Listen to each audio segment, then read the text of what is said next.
present on July 13th. He served on the Secret Service Presidential Protection Division for 4 years, conducted numerous advances, both domestic and foreign. His expertise will be helpful in context of how the Secret Service works with local law enforcement to ensure the safety of all protectees. Last but Meryl Goldschmidt, testifying remotely. Dr. Goldschmidt is the Chief Medical Examiner for the Allegheny County Office of the Medical Examiner. Dr. Goldschmidt conducted the autopsy of the would-be assassin.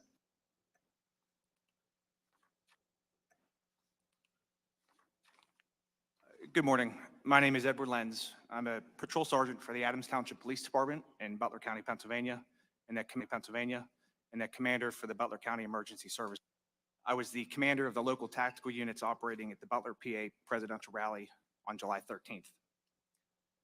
Butler ESU was initially requested to assist the U.S. Secret Service at the Butler, providing 2 counter-assault teams and a quick reaction force. Later, 2 sniper teams were added to that request during the planning process. We were assisted at the Butler rally by the Beaver County Emergency Services Unit, Washington County Regional SWAT Team, and pre-hospital staff from Allegheny Health Network. Beaver ESU provided a 2nd armored vehicle with a counter-assault team and 2 police snipers, Washington Regional SWAT operators and 2 police snipers, and Allegheny Health Network provided an EMS physician and a paramedic to assist the tactical EMS providers already embedded with our teams.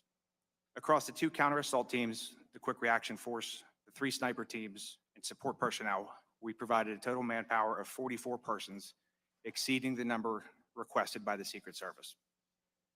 At no point during the planning process was Butler County ESU asked to secure the AGR complex, nor the perimeter surrounding that area.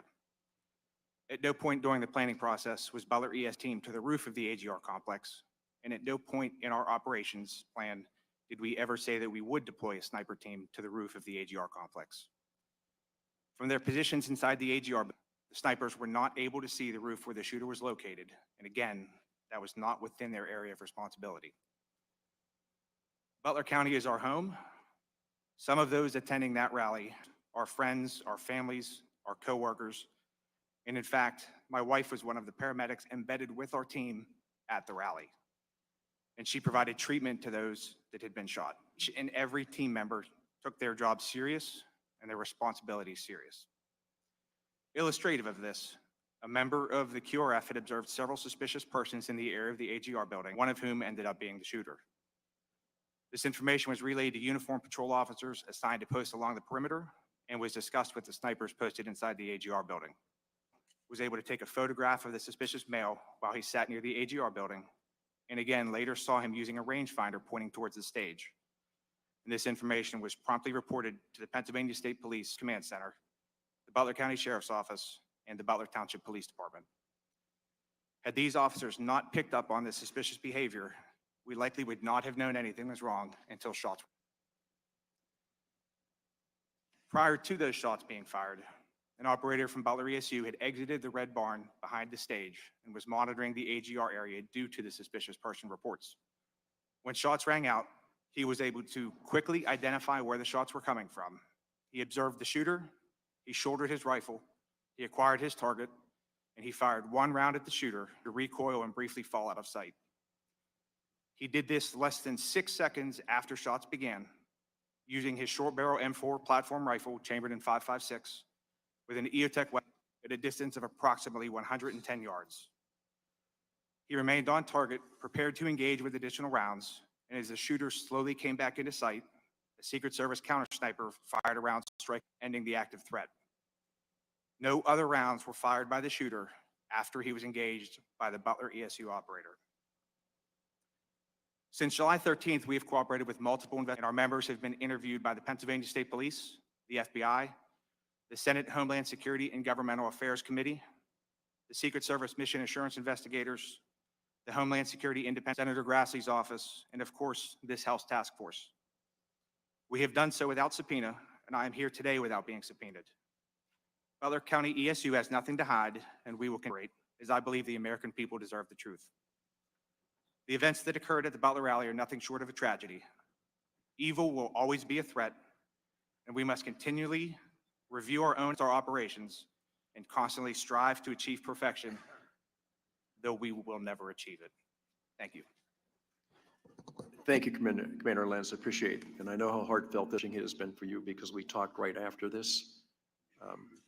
That's the purpose of today's hearing. Local law enforcement has gone through way too much. So we're going to get to the bottom of it. The work you did today was exceptional. Thank you. I'm now going to recognize Patrolman Blasco for his 5-minute opening remarks. Good morning, members of Congress Force. My name is Drew Blasco. I'm a patrol officer with Butler Township Police Department and assistant team leader of the sniper unit with Butler County Emergency Service Unit, as well as a veteran of the U.S. Army. By stating the place where the deadly events of July 13th unfolded is my home. I was born and raised in Butler Township, Pennsylvania, and I've regularly attended the annual farm show since I was a child. The Butler Township community is sacred to me and to the members of the police community with whom I serve. Many of our families and friends work in Butler Township and are very hard day in and day out to ensure their safety and to maintain the peace and safety of all who come into the township. The events that ultimately played out were horrific and tragic. His family lost a husband and a father. People's lives were changed forever. I had the unique perspective of wearing two hats for this rally. As an ESU member and assistant team leader, I took part in some of the planning meetings, which included interaction with the Secret Service. On the day of the event, I worked as a Butler Township officer, assisting with traffic control to ensure that the roads are for the arrival and departure of the motorcade. I would like you all to know that I, my fellow township officers, and ESU team members are committed to doing all that we can to help prevent similar tragedies in the future. We have voluntarily participated in numerous interviews with state and federal investigators, including those of this task force. We have done so to be transparent and to do what we can to help make political rallies and public events safer. And most importantly, to prevent the lives from being shattered whenever evil men are determined to pursue evil deeds. Thank you. Thank you, Mr. Blasco. Now recognize Lieutenant Harold for his 5-minute opening remarks. Lieutenant Harold. Chairman Kelly and members of the House Task Force. I am Lieutenant John D. Harold of the Pennsylvania State Police, and I proudly entered the State Police Academy in 2005. And I'm a supervisor since 2013. I was the officer in charge of our personnel at the Butler Farm Show site on July 13th rally for former President Donald J. Trump. The officer in charge has supervisory responsibility for the PSP assets assigned to the detail, and I performed those duties, including visiting each PSP post to ensure the assignments were clear and they had adequate. I also took part in planning meetings for the rally for former President Trump with Secret Service and local law enforcement, as well as preparing PSP's operation plan for the Butler site. I appreciate the opportunity to join you today to discuss the event as it pertains to the state police. The state police is a full-service police department composed of 4,062 sworn members, 1,616 civilian employees providing various law enforcement services to communities and local, county, regional, state, and federal partners. The state from our local partners and works together with full and part-time local enforcement agencies, but we do not have administrative or operational oversight over local law enforcement or county sheriff's office. We have always and will continue to work with our local enforcement partners at local and federal level to protect public safety. Secret agency at events involving its protectees, and PSP routinely provides resources and personnel to assist. As a matter of protocol, the Secret Service advises police that an event is anticipated, followed by a joint meeting and site visits. On Friday, July 5th, the Secret Service notified PSP that the former President Trump a rally would take place in Butler. On Monday, July 8th, I and other commanders from PSP attended the initial planning meeting with various law enforcement agencies. I visited times and completed the PSP operation plan leading up to July 13th. The Pennsylvania State Police provided all resources requested by the Secret Service, did not ask me as the officer in charge of PSP assets to post a trooper at the AGR International property, nor am I aware that Secret Service making that request or PSP official. 30 members of the state police were assigned to various roles to support the Secret Service. These members provided escort for the motorcade route, staffed post within perimeter, performed roving patrols, and staffed the Secret Service command post. PSP was not responsible for securing the building or property at AGR International. The Secret Service established and post for communication in the office of the Butler Farm Show. A PSP sergeant under my supervision was stationed in the Secret Service command post to relay or any communication made by PSP personnel to our local and federal partners. I thank you for this opportunity to provide information about the actions of the state police in planning, staffing to the tragic events at the July 13th rally, and I look forward to answering any questions you may have. Thank you, Lieutenant Harold. I now recognize Mr. Sullivan for his 5-minute opening remarks. Mr. Sullivan. Chairman Kelly, Ranking Member Crow, and distinguished members of the task force, I am Patrick Sullivan, retired Secret Service agent with 23 years of service. I am honored to appear before you today. I'm a life member of the International Association of Internal Order Police. I'm also a board member of the United States Secret Service Association. I'm speaking for myself this morning as a subject matter expert. The information that has come to light so far regarding Butler is shocking and infuriating. However, I am very, very proud of the bravery of the agents who put themselves in harm's way to save former President Trump and the skill of the counter sniper that neutralized the incoming gunfire. I served as a Secret Service agent in many investigative, protective, and supervisory assignments. Make no mistake, the Secret Service cannot function without the assistance of its state and local law enforcement. I truly believe the men and women of the Secret Service have the most difficult and unforgiving job in law enforcement. It is a zero-fail mission. I have the utmost respect for those agents, uniformed division officers, and staff who are currently facing the challenges. For a presidential visit, the Secret Service must provide 360-degree coverage to include the sky above and the ground below. The Secret Service establishes an inner. I will now discuss a typical Secret Service advance for a presidential visit in the United States. Prior to July 13th, what follows was only provided for the president, understanding that these advance procedures are now being used to protect President Biden, Vice President Harris, as well as former President Trump. The President's staff informs the Secret Service about the date and location and itinerary for a trip. The protector notifies headquarters and the Secret Service field office where the visit will occur. The field office then notifies the relevant state and local law enforcement agencies and schedules a police meeting. It is at the police meeting that the state and local law enforcement, the Secret Service advance team, and learn about the trip. Counterparts for the Secret Service advance team and local police are identified. The Secret Service advance team usually consists of the following: a lead advance, sighted motorcade, protective intelligence, counter assault team, counter sniper team, magnetometer, counter surveillance unit, and technical advanced components to include unmanned air. After the counterparts are identified, the police and Secret Service work together on their assignments to develop a security plan for their site. They will jointly determine the assets needed to secure the personnel doing the CAT and counter sniper advance will also work closely with the local police SWAT personnel to craft a tactical response plan.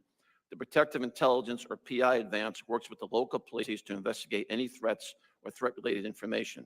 The site agent, in consultation with the lead advance agent, is responsible for ensuring all protection activities are coordinated and in sync. This includes ensuring all components communicate and respond appropriately during an emergency. Usually they'll visit with each site having a security room, a scaled-down version of a CP. The Secret Service lead and site agents do not have direct command or control of the state and local police officers. Off the record differently than most on-the-record movements, the Secret Service does not know the president intends to visit a location until shortly before. The Secret Service will have a site agent conduct a brief advance to ensure that there are no apparent security. Additional security measures are put in place after the president arrives. In closing, I would like to suggest Congress consider expanding the statutory authority of the Secret Service to ensure the agency can make the most possible. The United States is facing a hyper-dynamic threat environment, and the Secret Service must be certain is receiving all relevant threat information. The failure of most Secret Service personnel informed about the specific threat facing former President Trump stands out. Currently, there is no statutory requirement mandating federal, state, and local agencies must report to the Secret Service concerning threats against the president or other protectees. There are agreements in place and memorandum of understanding to allow the transfer of such information, but no legal mandate to do so. In my opinion, the information must be immediately provided to the Secret Service to take whatever steps it deems necessary to conduct an investigation and follow-up. For example, the FBI has exclusive jurisdiction to investigate a kill the president before the attack takes place. Since the Secret Service is responsible for protecting the president, it should be part of all such threat investigations, so it can take appropriate steps to prevent an assassination. Finally, the FBI has authority under current law to seek the assistance of any federal, state, or local agency, including the military, to help investigate an assassination or assassination attempt after the fact. The Secret Service should have similar authority to call for such assistance to prevent an assassination or assassination attempt. That concludes my statement. Thank you very much. Thank you, Mr. Sullivan.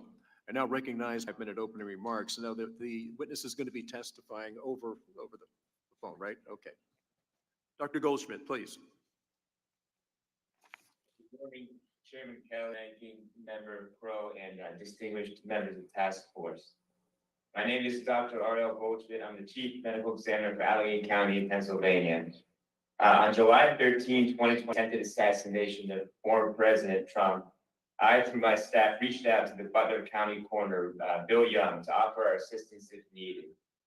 Later that night, our assistance wasn't, and arrangements were made to transport the bodies of Thomas Matthew Crooks and victim Corey Dean Comparator to our office.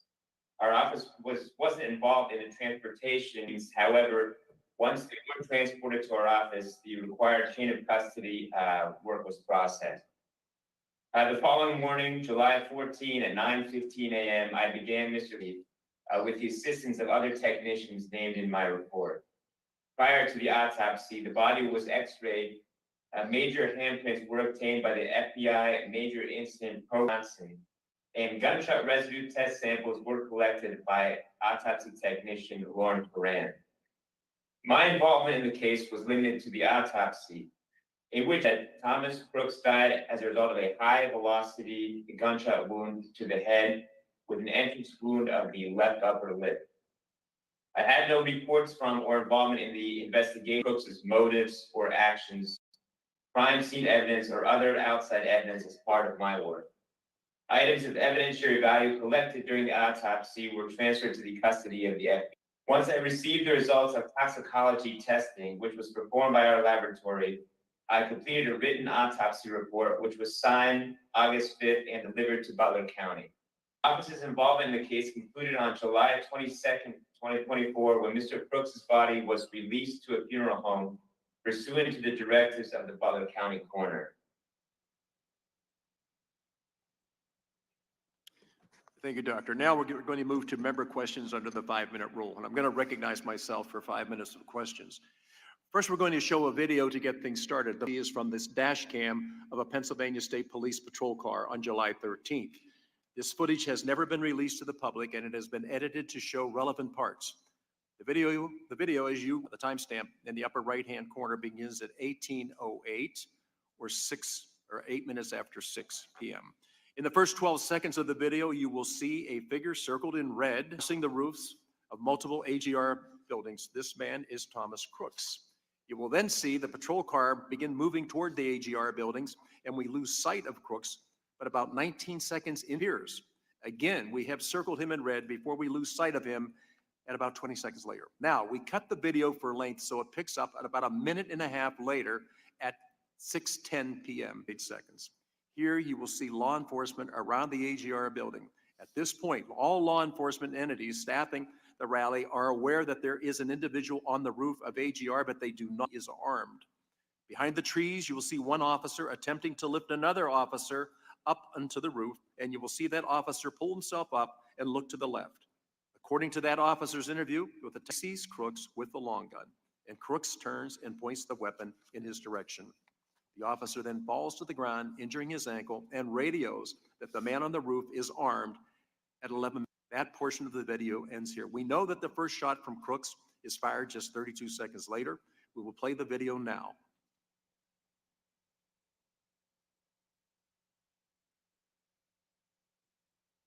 This will take about 51 seconds.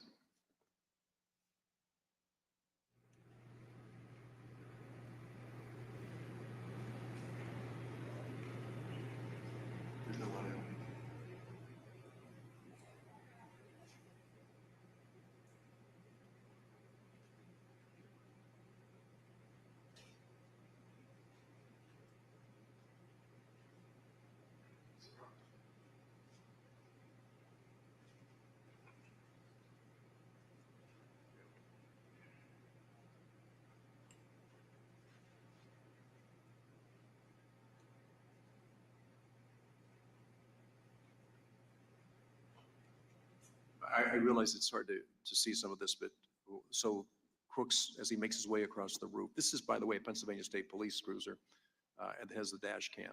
So you're able to see some of the scene, but I know it's difficult. Lieutenant Harold, I'm going to direct the first line of questioning to you since this is state police footage. Footage and evidence show that Crooks was on the roof of the building for over 3 minutes before shots were fired. Lieutenant Harold, please describe those few minutes leading up to the shots fired from your vantage point. My position when the shots were fired, I was behind the stage.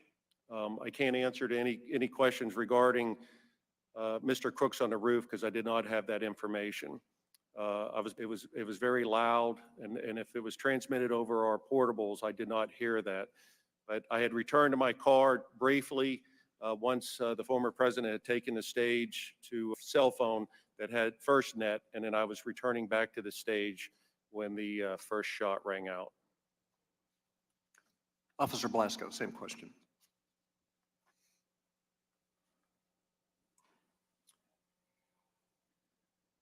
At that time, I was at Brady Paul, and I was working my way over to the AGR building, other Butler Township units, with looking for Crooks. As I got to the water tower, I parked underneath the water tower and began to make my way to AGR. That's when the shot. Thank you. Commander Lenz, you were reportedly the first person to call out shots fired over the radio. Were you aware that someone was on the roof or that he was armed prior to the shots being fired? Also, please describe minutes leading up to shots fired from your vantage point. For the first two questions, yes, I was aware through radio traffic that there was somebody on the roof and also that he was armed. The first report that there was somebody on the roof came on a different radio channel than the tactical units were operating, which would be PD Ops 3. And that transmission at 18:08 and 20 seconds is at 18:09. I made a phone call to the PSP sergeant in the Secret Service Command Center and relayed the information that there was a suspect on the roof of the AGR building. There was some additional radio traffic from the Butler Township police units. And at 18:11:03 hours on that channel, again, not the channel the tactical units were operating, is the Butler Township unit that reports he is armed. I believe he says, I see him, he's laying down, and he has a long gun. So the gentleman on the roof clearly is a threat, and I radioed to our quick reaction force to deploy them to the AGR complex to begin to address that threat. Prior to me, you can hear the shots being fired through my open microphone. Okay. You know, I have a problem going back to the actual sighting of Mr. Crooks more than once and way before 11 minutes after 6. I think that one of the things is the panel has heard from times is of the thousands of people that were on the grounds that day, there is repeatedly one person that keeps standing out in the back and forth, all the different communication. And it is, in fact, Tom. So we knew there was somebody that was very suspicious. We also knew there was somebody that we weren't able to actually come in contact with, and we kept losing contact with him. We saw him with a rangefinder. We saw him, we're not probably in line with what people go to a rally for. And I think that I'm constantly going to be wondering at what point did somebody say, we're not sure secure and safe? There's enough understanding before that. The way you all responded, I think, was incredible. I want to thank you for that, but I still can't understand of all the different people that were on the grounds that day, thousands, inconsistent person that they identify, and it is ultimately the shooter. So I don't believe the grounds were safe and secure that day. I'm just trying to understand is what it was or what it would have. Keep Mr. Trump inside until we clear this up. Well, Commander Lenz, because you and I have had not just minutes, but hours together, and so we've gone a deep dive to what happened. Do you feel that the Secret Service adequately prepared you and your men for July 13th? I believe I can answer tasks that they had given us, which would be to provide 2 counter-assault teams, 2 sniper teams, and a quick reaction force. We were certainly prepared that they had given us. There were additional things, obviously, that probably needed covered, but they never asked us to do that. They asked us with that. So given what they specifically asked us to do, we were certainly prepared to do that. Okay, so you did what they asked you to do. But looking back at it now, the question is, did they clearly identify what it is that they expected of you or what you could have been responsible for? Mr. Velasco, same question. So I took my direction, and of the things that we were asked to do from my direction from Commander Lenz for the pre-planning stages for the sniper teams, I would feel I did what was requested of me from Commander Lenz. Okay, so hindsight's always 20/20. Looking back on that, prepared for what it is that ultimately happened? There's always things that you think that you can do better, but with the information, I believe that we did the very best that we can, or we could. Lieutenant Harold, you feel the Secret Service adequately prepared you and your men for the event?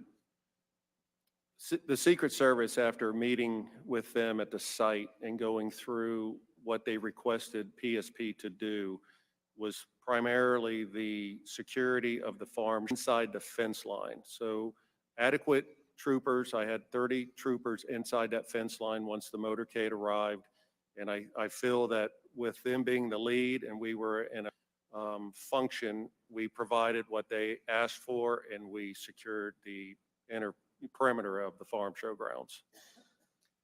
Yeah, I think with local law enforcement, I think that you were tasked to do that day. But looking back and looking at the game films and say, you know what, there probably were other things we should have been clued in on that. Just ask all of you, when did you first understand what your role was going to be that day?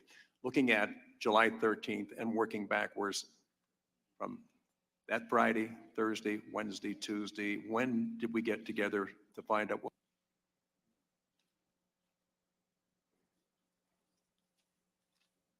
So for Butler ESU, our first contact from the Secret Service was Friday at 1:55, and that was a phone call asking for assistance with the upcoming Butler rally.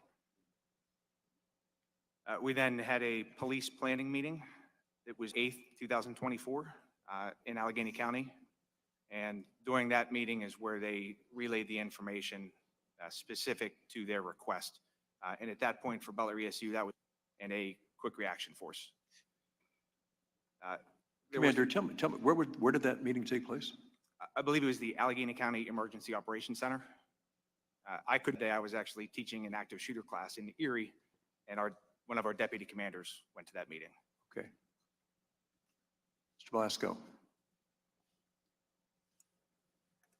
So again, we took, from that meeting, we took direction from Commander Lenz and the deputy commanders and team leaders, and formulated a plan of what to do. But the first interaction that I personally had with the Secret Service would have been the July 11th walkthrough at the farm showgrounds.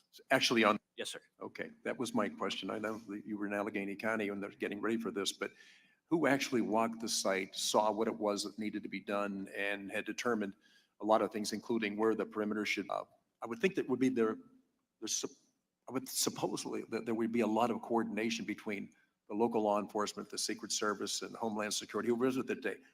I want to thank you all for being here today in your testimony. I'm now going to have Mr.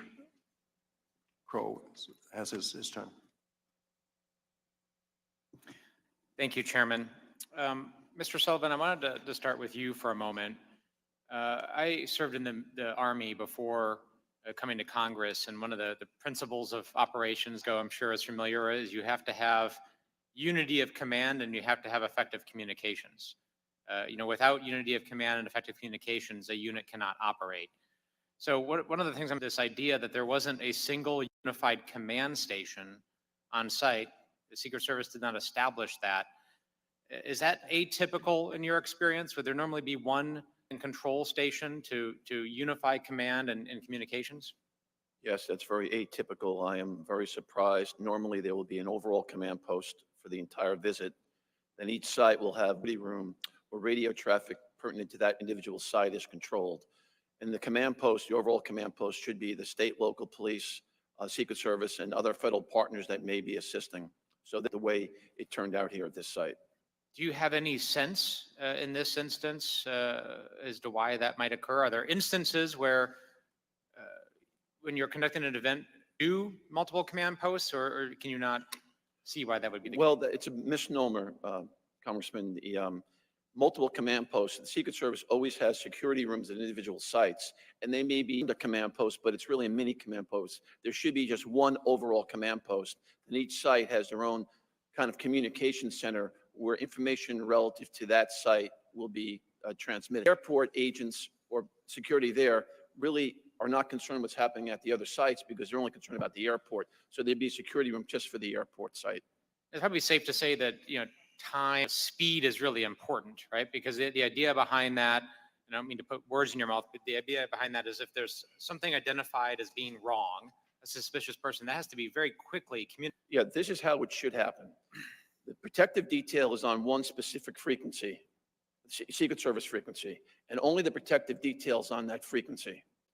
The post standers frequency and the tactical teams are on a third frequency, but the other tactical teams monitor all three frequencies at the same time. So if something happens, it's at the responsibility to immediately get on the radio on the details frequency and say, there's an issue, remove the protectee from the stage or cover and evacuate. That's what's supposed to happen. And that's what's drilled into every Secret Service agent. It has to be, because the detail agents, don't forget, they can't listen to all the other traffic. They have to be rock solid on protecting the president or the presidential candidate. So their frequency is just for their individual movements. Based upon what you know and what you heard from Commander Lentz and Mr. Blasco, a suspicious person was identified with a rangefinder. Pictures were taken of this person, so much so that it drew the attention of one of the sniper teams who took pictures of it. If that information had been effectively communicated to the FBI, or I guess to rephrase that, had set up a communication system in a command post to receive that information, would that have been a situation where you would say the protectee shouldn't go on stage until we resolve this? Or you mean the Secret Service, not FBI? Yeah, I'm sorry. Yeah, Secret Service, right. Yes, sir. What should have happened, in my opinion, is when the suspicious person was identified, the detail leader and the shift, there's an issue of working a suspicious person. And then at that point, it was probably would be inappropriate to remove the president from the stage. But the detail leader should know I may have to react quicker. So at a minimum, when there's a suspicious person, the detail leader and the shift agent should be told there's an issue. And in your experience, have there been situations when you've been on service where that has come up, where you've had to, pause an event or respond to something until it's been addressed? Yes, that has happened during my career. I've never had it to the president from the state, but we've had situations where the shift agents are told, we got a situation, there's a suspicious person in the front row. And then you have to mitigate that. Usually the protective intelligence team will then take that person and conduct an interview, remove that person from the rope line, as an example. And you don't have to take the president off stage or interrupt the president's movements.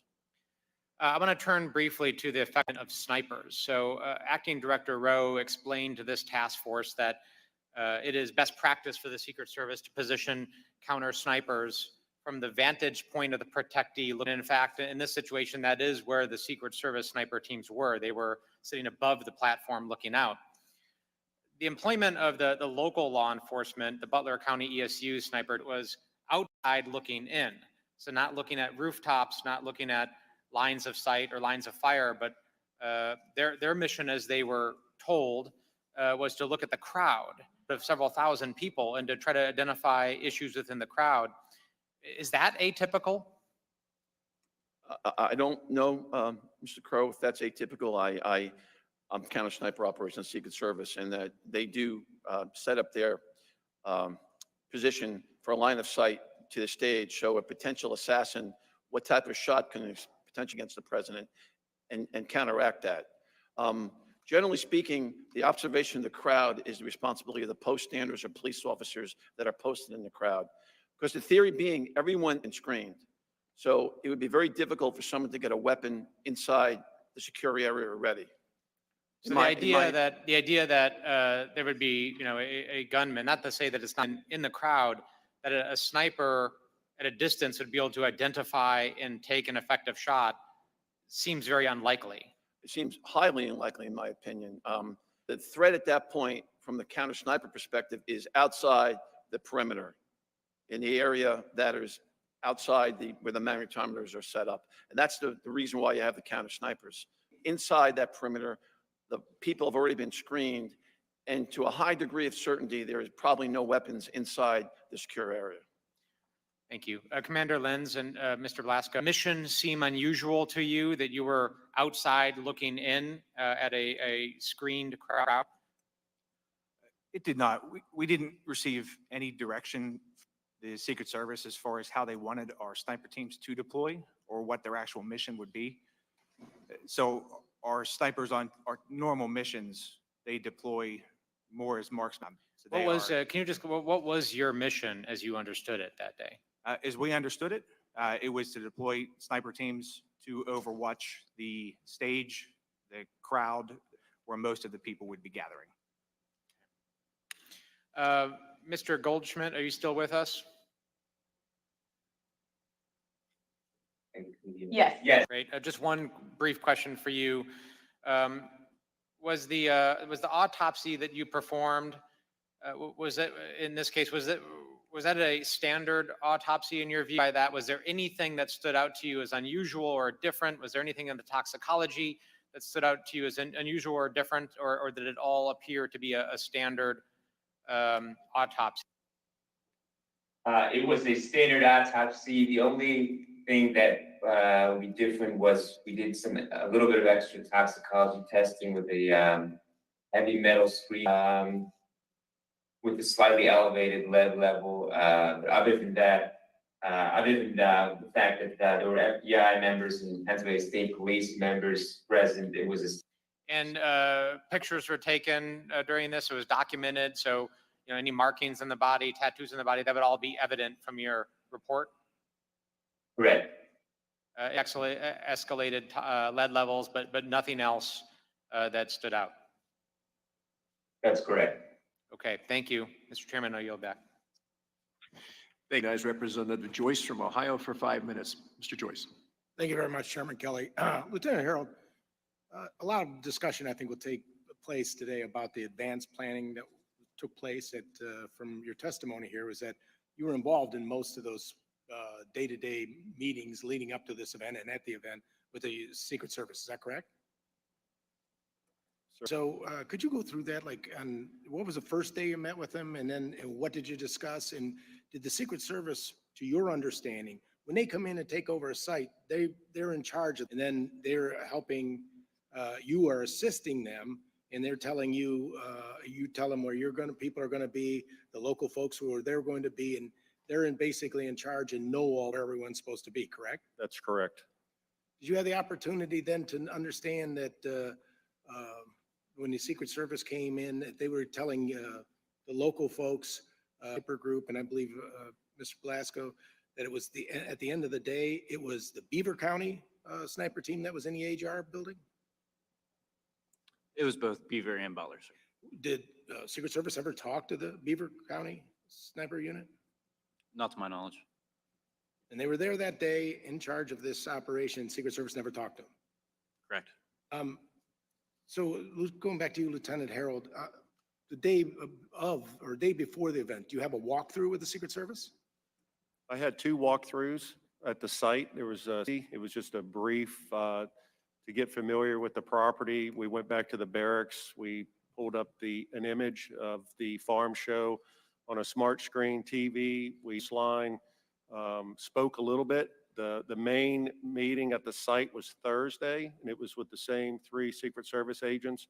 I was with 2 other PSP commanders. The site, starting at the main gate, we went clockwise around and looking at my ops plan, wherever there's a dot or a number, that was a stationary patrol.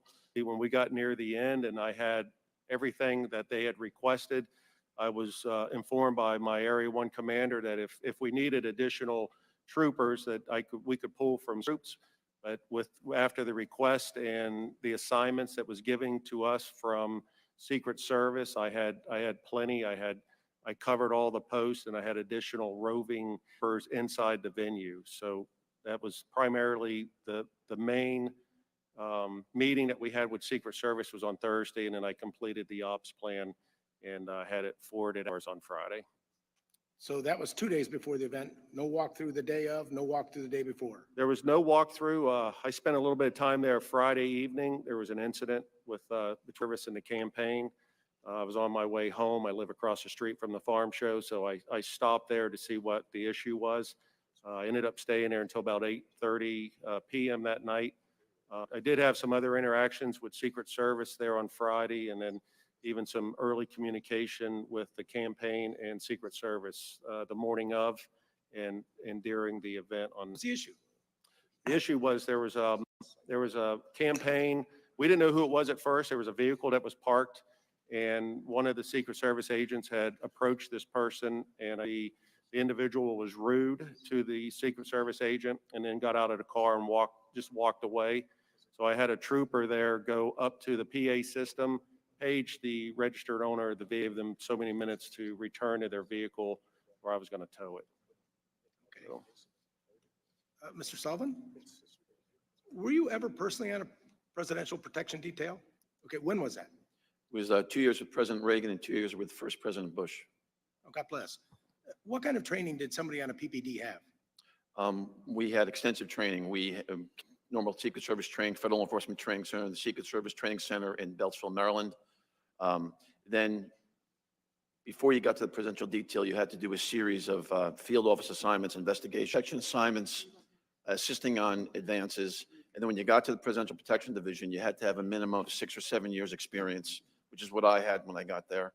And then once you're there, once a month, we had to secure our firearms once a month, and we went to Beltsville, the Raleigh Training Center, at least once a month for, we call them attack on principles, AOPs, where you go through routes that might happen. Then all of a sudden you'd have an attack on the person who was acting as the president to test your response skills. So it's very, very intense training. I appreciate that, sir. Our acting director Rowe has said that we need a paradigm shift, and we need to be changed from one of being reactive to one of readiness. Now, what does that even mean? I think it means that the Secret Service needs to shift how we do business, but I'll harken back to my testimony. To me, Like shift, from back to all the work that was done to prepare President Bush to the lack of that work being done now? no, sir, that's not what I mean. I think there's a certain, I don't know what word, but agents are exhausted now. The campaign really, really takes a lot out of them. And I think they don't have enough resources, Secret Service does not have enough personnel and resources to give people the breaks that they need. I mean, Congressman, when we say about the paradigm shift and going from a reactive mode to a readiness mode, it's really being proactive. And I'll harken back to my testimony. We So need. when would you not be proactive? And when you go out into a situation like that, you're always looking for points of attack, correct? Yes, yes, from the physical protection aspect, but I'm talking the overall agency. I'm talking about the physical protection. When you were in PPD, when you were out there, if you saw somebody in the line of sight or the day before in a walkthrough and you saw problems with line of sight, what would you do? I would have had those mitigated, or else I would have talked to the supervisor and said, it's not safe for the president to come. Mitigated. You Didn't you could have have, banners at that time? banners, you could have buses, you could have trucks. There are a lot of ways to mitigate it. But however, to me, the simplest way to mitigate the building there outside the fence, if you had police officers on the outside of the building, or agents, no one could have got up to the roof. My understanding is that there was some type of vehicle that was supposed to be posted there to block that line of sight. You came out and you were in charge and you didn't see the vehicle there. You still let the president come out? Well, I didn't do the advance, and I don't want to I second know, guess the I know, people but I'm there. asking you, since you're here on their behalf, I'm asking you, come out? Mr. Joyce, I would have taken the steps necessary. If I thought there was still a gap in the security posture, I would have taken the steps necessary, or I would have told the supervisor in here. That's what I would have done. Mr. Joyce. Thank you very your much. time's I know I expired. Thank you. exceeded my time. I wish we had a lot more time to do this. I mean it because I think you're onto something that we really need to know. I'm Mr. not a Correa, you chairman, are so I now don't get recognized extra for time. 5. Thank you, Mr. Chairman. I just want to welcome our witnesses today. You're all real-life heroes, and you acted with bravery on July 13th, and thank you on behalf of the American public. I'm also grateful that former President Trump was not seriously injured, but several families were. Their lives have been changed. For them, I have nothing but my deepest sympathies.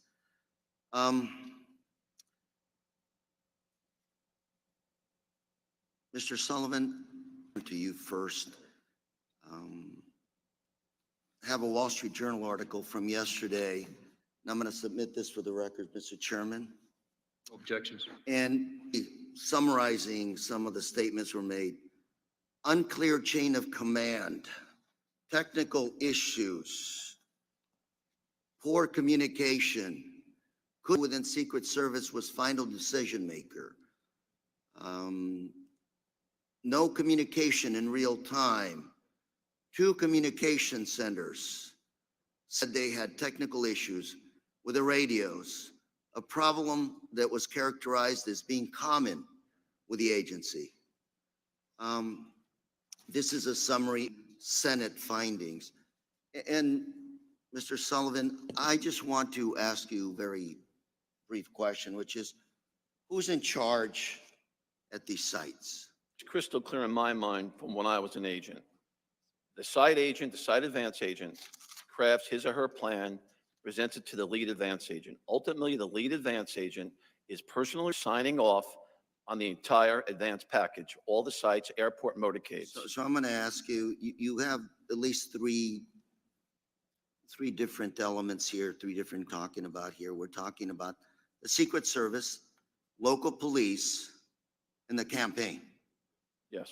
So the Secret Service is in charge Secret Service is in of charge all the above. the above, not the campaign, Mr. Carrera. It's only charge of the security portion.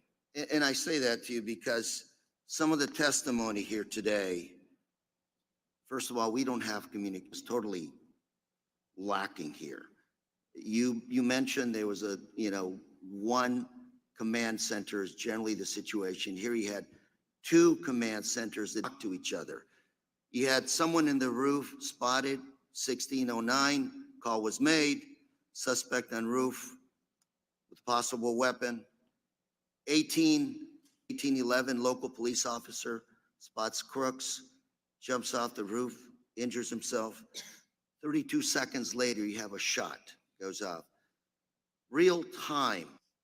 You've been with the Secret Service, sir. You with President Reagan, I believe you said. And President Bush, yes, sir. Thank you for that good work. What was in charge? And I'm not trying to say focus on you, but rather we have former President Trump going back to Butler here in the next few days. I'm for people that are guilty here. I'm looking for solutions. What went wrong? How can we fix that moving forward? Well, what went wrong here is there was a breakdown, and I'll explain one more. The site agent reports to the lead agent. The lead agent is responsible. He or she is responsible for the entire advance package, and then that's presented to the field office supervisor and the detail supervisor. Are we because Secret Service is an elite group of Americans, done an excellent job of protecting our presidents. And here today, you described to me, who's in charge, at least for the locals and Secret Service and not the campaign. But is there somebody there who has the authority to say, this is pull the candidate off the stage, this situation is beyond my control, or it doesn't look good, cancel this thing, move to a safer ground? Has the authority to tell all 3 elements, this is not good, let's move on? Yes, the site agent and the lead agent, before the protectee gets there, could call ahead, not safe, do not let the protectee arrive. Absolutely. Once the protectee's there, if there's an issue, any agent, you don't have to be the detail leader, any agent can I'm go up. running out of time, so very quickly, my last, that person in charge also review all of the communication and say, this is not working, Yes, that was the lead Pull the agent's plug. responsibility. The lead agent, there by the lead agent. well, I don't want to specifically say the lead agent, but In in your- my opinion, it was probably the lead agent's responsibility to ensure the overall communication for the entire visit was appropriate. It was not the case. Apparently not. Thank you, Mr. Chairman, I yield. Thank you, Mr. Correa. Now recognize Representative Walz, 5 minutes. Thank you, Mr. Chairman, and I think I should everyone's condolences for the Compatore family, for the Copenhaver family, for the Dutch family that are dead and suffering these failures. And thank you all for your service. Every day you wake up and put that badge on to keep us safe. We appreciate you and we have your back. And I just want to let you know, as a veteran, when we come home, we depend on all of you, and I just can't thank you enough. Commander Lenz, Lieutenant Harrell, I want to take a step back again, back to the planning. And really the threat profile that President Trump is facing that is unprecedented in modern American history. Commander Lenz, Lieutenant Harrell, aware that Iran has ongoing assassination plots against President Trump that are active and ongoing right now as we speak, including to the run-up? No. To July 13th? I am not aware. Was it ever discussed with you that an Iranian operative has transited Venezuela and was in the United States, the FBI public notice made in March, recruiting hitmen to kill President Trump? It was not. Were you made aware on July 13th or on July 12th that day, Pakistani national Mr. Merchan, with ties to Iran, putting down payments, actual cash, down payments to recruit hitmen? No. We were recruiting women as spotters and recruiting protesters as a distraction, a fairly sophisticated plot being run by a foreign state actor intelligence agency. No. Mr. Sullivan, in your experience, would that change how you operated? Would that heighten your level of coordination, assets? Absolutely, Mr. Waltz. It would be a changer. But again, I harken back to my statement here at the beginning. The current situation with the Secret Service not being mandated to have information provided to it. Now, the Secret Service should have been part of that overall investigation. The Secret Service should have been part Secret of the Service arrest. should have been aware. Absolutely. And they probably were. had you been in charge, or in your experience, would certainly make local law enforcement aware, hey, we have ongoing plots. We just arrested someone in the United States putting down payments to kill President Trump. This is on top of the ongoing domestic threats, correct? Yes. You would yes. make your counterparts aware. Yes, I would think those Secret Service, I'm assuming that, I don't know for a fact, but I've been in law enforcement my whole life. Unless you're in the room, unless you're one of the persons putting handcuffs on the suspect and bringing him in the room conducting the interview, you're never going to get the heart of that arrest. In fairness, just I have limited time, at least an awareness to your local law Yes, enforcement, right? yes. So were you also aware, was anyone aware that President Trump had been denied additional resources, but reason the Secret Service counter sniper team wasn't there to coordinate with you is they were still pending approval at Secret Service headquarters. That's why the actual counter snipers weren't there. Is anyone aware of that? I was But not. that they would be coming, maybe you should sync up? Coordinate? There was some discussion there. Like I think it was on Thursday because when you think compared this to the 2020 rally, the Secret Service did not have a lot of the resources that was in Butler for 2020. And this event on July 13th, they seemed like they had a lot. There was no CAT team. I don't think the CS team was coming at first. That's right. And early on, we had mentioned our CERT team, which is Special Emergency Response Team, utilizing them, but they felt that they were just needed in the motorcade. So it was clear, heightened threat, you're not made aware, a lot less resources from the service, in terms of Secret Service post standards, 12 were allocated to Dr. Jill Biden's event in Pittsburgh, only 3 allocated there, making them highly dependent on you all. In my time remaining, Commander Lentz, you said you were not given any guidance to secure the AGR building. Can you just talk about that for a moment? So they, in the advance, said, locals, you guys got this. Good. And was there any back brief? Was there any put assets here, on the roof, inside, vendors, anything at all?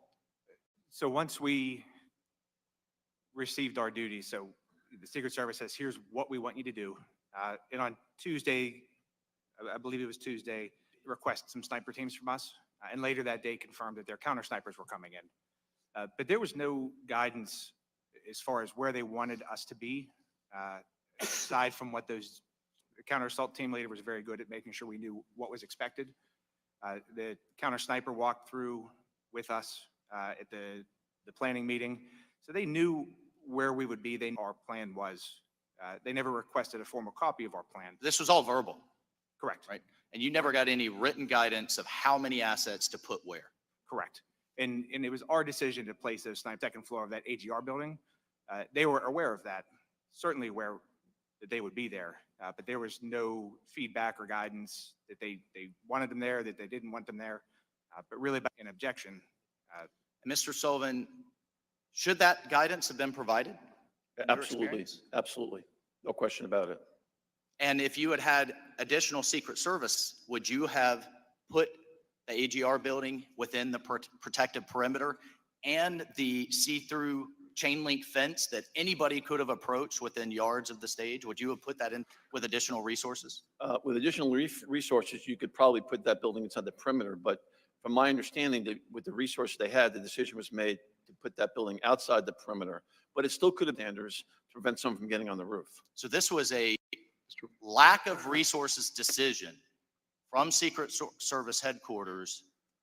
If they had had it, you would have done it. No, Mr. Walsh, I don't want to say that. I wasn't there, but if the Secret Service had the resources, it would have been easier probably putting that within the secure perimeter, and then everyone going into the building would have already been magged and screened.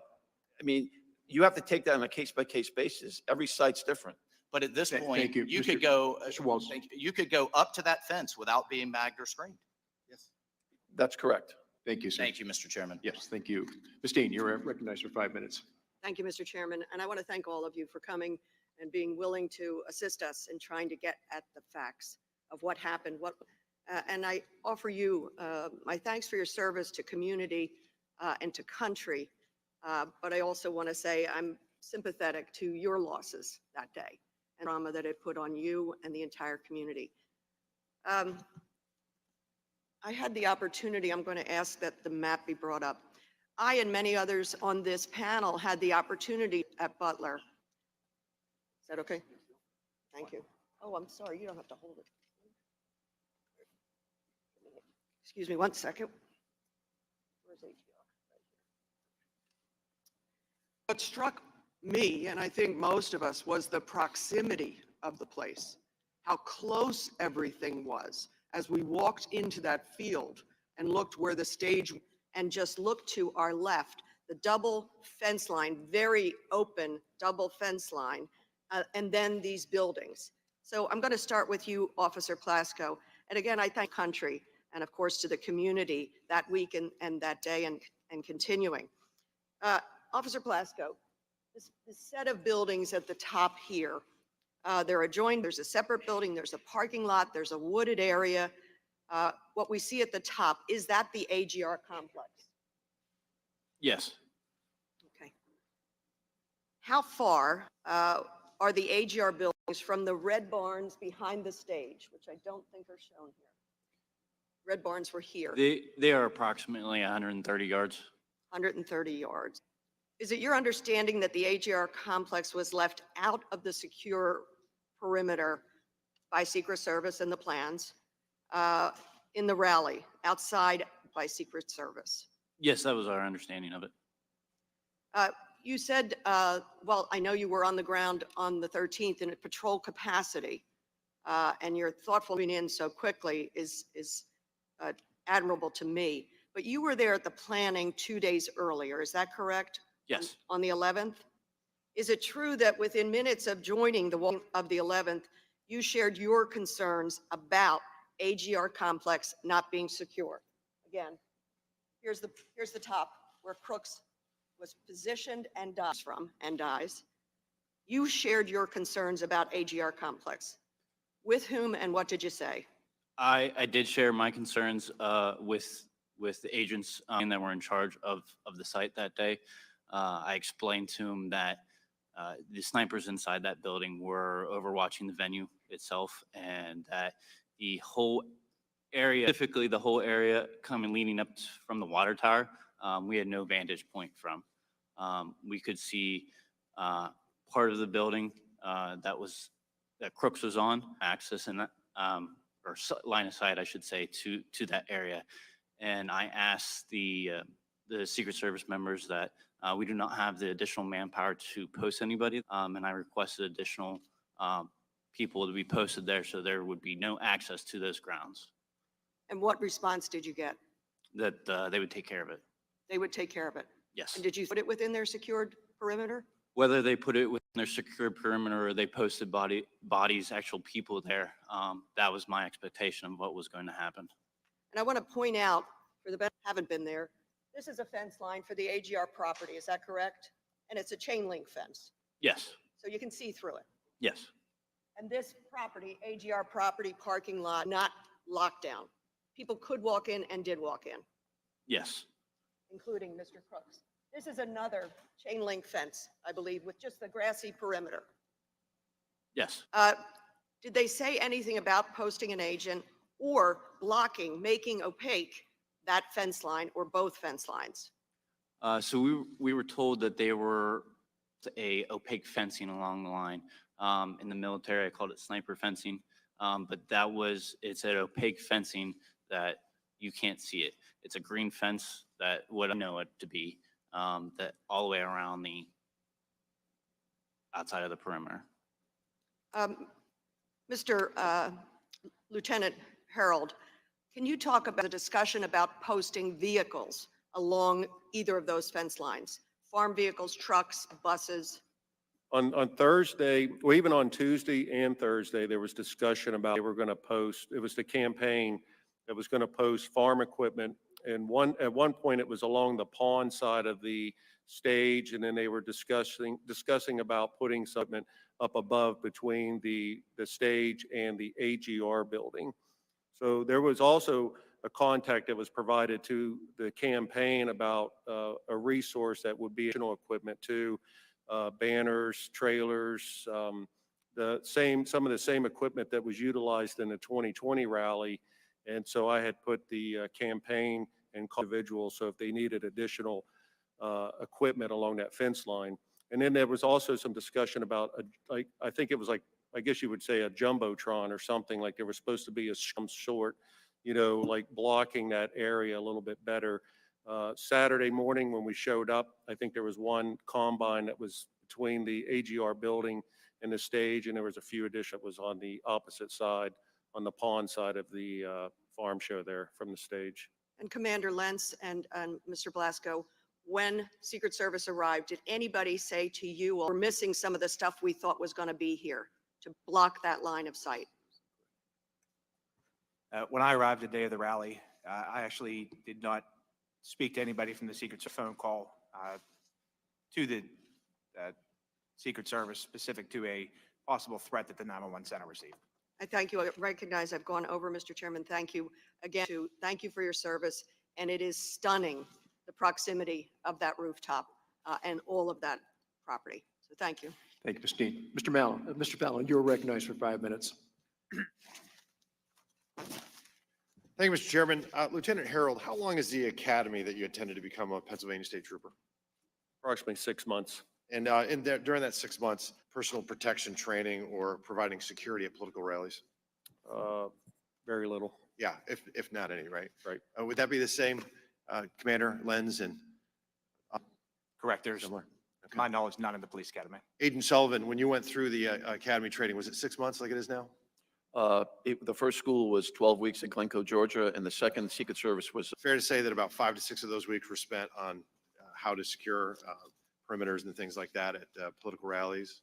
yes, it was And personal protection? the vast majority was protective intelligence. And then when you actually went on a protective tour, it's about 5 or 6 years? That accurate? You'd have to be an agent for at least 5 or 6 years before you could be assigned to protective Right, but detail. a protective tour, 5 years or so? No, when I was an agent, it was between 3 and 4 years, Okay, it's about 5 years now. or more. Yes, sir. So fair to say, I think we've established that the experts in protection are the Secret Service and not local law enforcement. You do all the things. To illustrate for the American people, the abject historical failure of the Secret Service, because they're supposed to be the premier protective agency in the world and on July for anything but. And Helen Comparatori doesn't have a husband because of that. So when I visited the Butler farm, the Butler farm and the AGR complex, two things struck me. The absolute so that proximity of the AGR building to where the stage was where President Trump was speaking. And also when you're on the other side of chain link fence, how much, I'm shocked at how many people were milling about that didn't go through any magnetometers or any security checks. Officer Blasco, do you have any idea how many grounds that day on the AGR? On the Property? AGR complex? Yeah. From talking to the sniper units in the AGR building, they said there was approximately 150 to 200 people. Okay, so there, all right. And so, let me ask you this. Is the AGR property, it's outside the security, hundreds of people, 50 yards closer to the president than the shooter. We didn't know who they were. Commander Lenz, what's the highest structure in the direct proximity of the AGR building? The roof of the second floor of the AGR complex. But in the water tower. In the water tower, yes. Highest one. Did the Secret Service ask you all to post anybody up on the water? No, they did not. Okay. Would that have helped perhaps secure the area and mitigate the threat of the AGR building if we had somebody up there? I think it would help secure. Because you had a clear line of sight on it if somebody was up there, right? Correct. Yeah. But they didn't do that, did they? They did not. All right. Commander Lenz, as far as the walkthroughs, did the Secret Service perform a walkthrough with you all? They did. They did? On Thursday, there was a police walkthrough. Okay. And during that walkthrough, did they help you and advise you as to how to secure the AGR building? They did Not. Lieutenant Harold? Our walkthrough was Thursday, and AGR building was not discussed. Wasn't discussed. Yeah, we were inside the fence line of the farm. We picked they picked their stationary post where they wanted troopers assigned within the perimeter, and the AGR building was never discussed. Okay, so we could have surrounded the 8 or 10 officers, and it probably would have mitigated the threat the AGR building presented. Fair to say? Yes. And the Secret Service didn't ask you to do that? No. Okay. How about just clearing the area entirely? It's about 4 or 5 of those acres have line of sight to where the president was speaking. Did they ask you to maybe put up some stakes around the perimeter, police tape, no trespassing? They asked you to do that? No, I knew AGR, I knew the park restricted that day. The business was not going to allow parking, but there was nothing, no other communication regarding the AGR. If the AGR property had been cleared, police tape and some, don't trespass and nobody other than law enforcement walking about, would that have helped secure the area and mitigate the threat of the AGR building presented? No, it would have, but like I know that they were going to sweep the farm show, so I'm not that area was swept by Secret Service or not. I have no knowledge of that. We know that there were hundreds of people that didn't go through any security checks that were milling about on that property that day. Could Outside have the presented fence a is grave correct. threat, and we just got lucky in that regard. Yes, sir. Do you think that, I'd say Lieutenant Harold again, were law enforcement stationed on the roof of the AGR building? Did the Secret Service ask you to put people on the roof?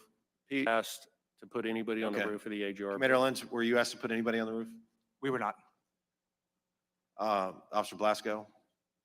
No. No. But if there had been law enforcement, probably wouldn't have had a shooter on the roof. Fair to say? True. Yeah. How about drones? Agent Sullivan, to the best of your knowledge, were drones deployed that day to mitigate the threat that the AGR complex presented? Mr. Fallon, having not been there, it's my understanding they weren't, the Secret Service had some technical issues with the drone. That's my understanding from public act. And Harold, if cameras had been placed on the AGR roof, would that have helped mitigate the threat? That would have. Where the Secret Service didn't place any cameras to your knowledge, did they? Not aware of any cameras on the roof. There's about 7 different ways the Secret Service could have secured that building. A 10-year-old looking at that satellite image could have seen that the greatest threat posed to the president that day outside the security perimeter and that roof. And a 20-year-old with a week's notice figured it out and outsmarted and outmaneuvered the entire U.S. Secret Service. And that is a shame, and it's a stain on their. And the best way to prevent these from happening is you don't react to them, you prevent them in the first place. Mr. Chairman, I yield back. Thank you, Mr. Fallon. Ms. Homeland, you're recognized. Thank you, Mr. Chair, and thank you very much, gentlemen, for joining us today. I want to join my colleagues in thanking you for your service. I too served in the military, and so I'm enormously grateful for the safety and all of us when we're home. My questions are going to be focusing primarily on communications and radio protocol. And so I'm confident or somewhat confident that I know to whom these, but if you have any insider input into it, please feel free to chime in. I want to start with Mr. Sergeant Lentz. Understand that you are the commander of the Butler County Emergency Services. And as commander, my understanding is you were in the local command trailer, along with your deputy commander and representatives from the Butler County Sheriff's Department and the Butler Township Police Department, as well as, of course, on that day. Meanwhile, my understanding is that the Secret Service security room included representatives from the Secret Service, from the state police, and also from the Butler County Emergency Services. Really accurate portrayal of who was where then. Yes. Perfect. Can you describe then some of the radio frequencies that were used by those various agencies? And I'll start with the Butler Police. What frequencies were they operating under? Sure. So the Butler Township Police Department was using channel we call PD Ops 3, which was an operations township units performing traffic control duties. The tactical police units, we were using PD Ops 4, and the sheriff's office was using operations channel. And my understanding there were also frequencies 1 and 2 for units that were not working at the rally as well. Is that correct? Correct. PD1 is for patrol units that would cover the southern part, and PD2 would be the northern part of the county. And were local officers able to listen to other radio frequencies that day, other than the ones that you just outlined? No. So we were able to hear our Butler County channels only. And could you talk a little bit about the state troopers as well? What frequencies were they listening to? The only thing the state police radio is we did have one in the county command post. It was a portable radio. But the newer radios seem to operate more like a cell phone. And if you don't have a connection to the towers, don't work. So we had some issues hearing anything from that radio throughout the day. So you had issues communicating with the state police, and my understanding is they were on a different radio system from you. Correct. And they are, I'm sure Lieutenant can echo better what they actually were using. Do you know if the Secret Service, again, in a different area, was able to listen to your local radio frequencies that day? An encrypted police radio in the command center. I believe it was being used by the emergency services side, so fire and EMS. But they treated around 250 patients for heat-related stuff that day. So that radio was nonstop. So even if that radio was scanning and had the capability to hear our channels, they would not have been able to, just because of the amount of traffic on the Yes, when we were in Butler, that was my understanding, is that there were a couple hundred calls because it was such an incredibly hot day, and that to your point, even if they had been able to listen to chatter going on. And so, here we've got the local folks, the sheriff, the state police, all of whom have their own channels, and not all of whom are able to listen and hear to one another. A little bit about the Secret Service and whether or not you think they could hear you. I do not believe they could hear us at all. They did not have a radio from us, and we did not have a radio from them. So, there was no way for us to hear any of the Secret Service radio traffic.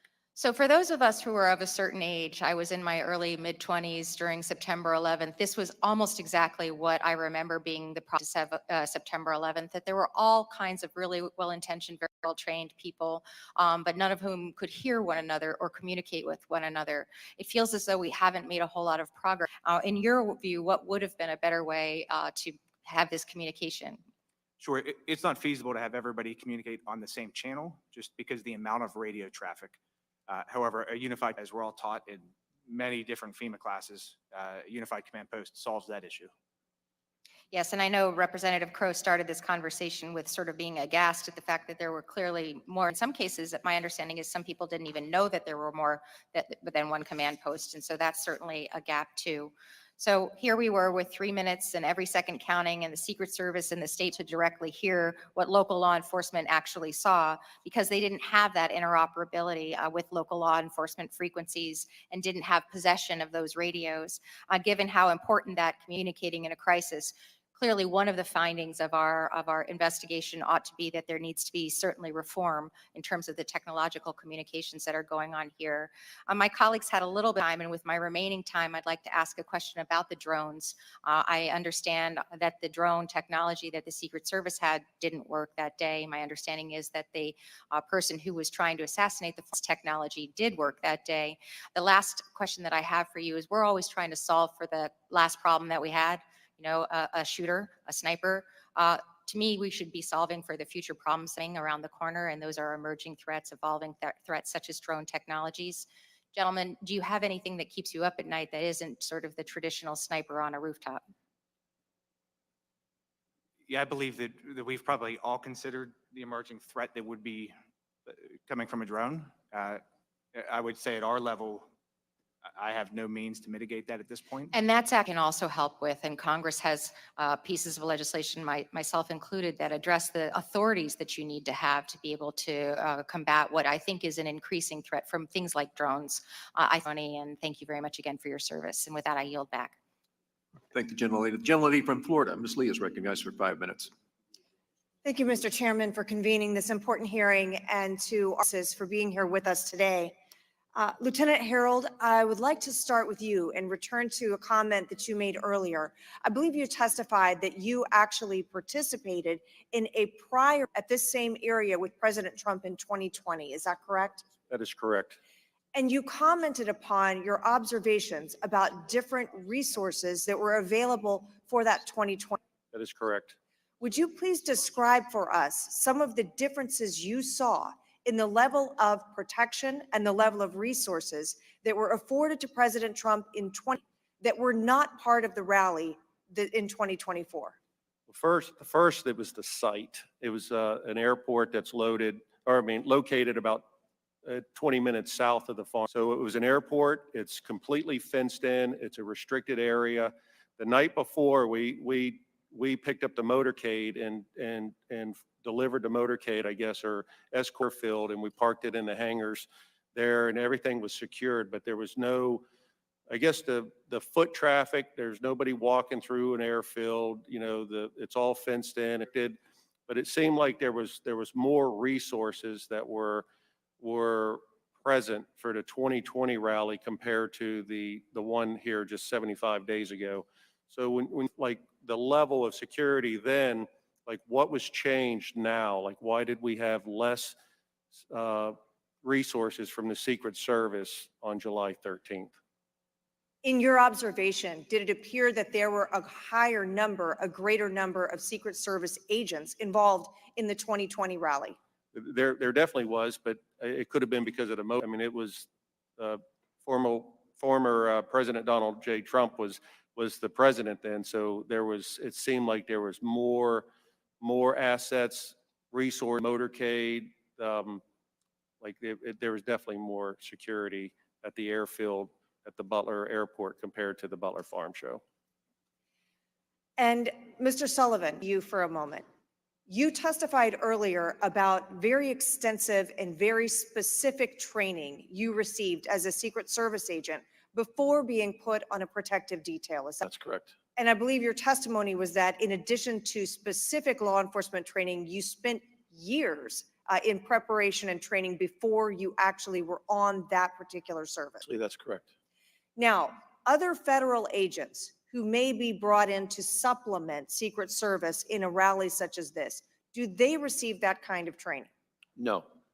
So earlier that state and local law enforcement would not and did not have that kind of specialized training.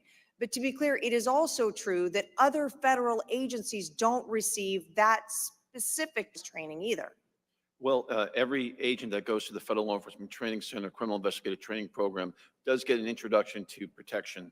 They do get some familiarity with it. And then Secret Service, I'm no longer there, but borrowed agents from other agencies. When I was an agent, we used ATF, IRS, Customs. Now it's Homeland Security investigators. They are briefed and they get a briefing organization with Secret Service procedures. But remember though, the agents that are helping from HSI are not doing the advance. They're not making decisions on how to create the security plan.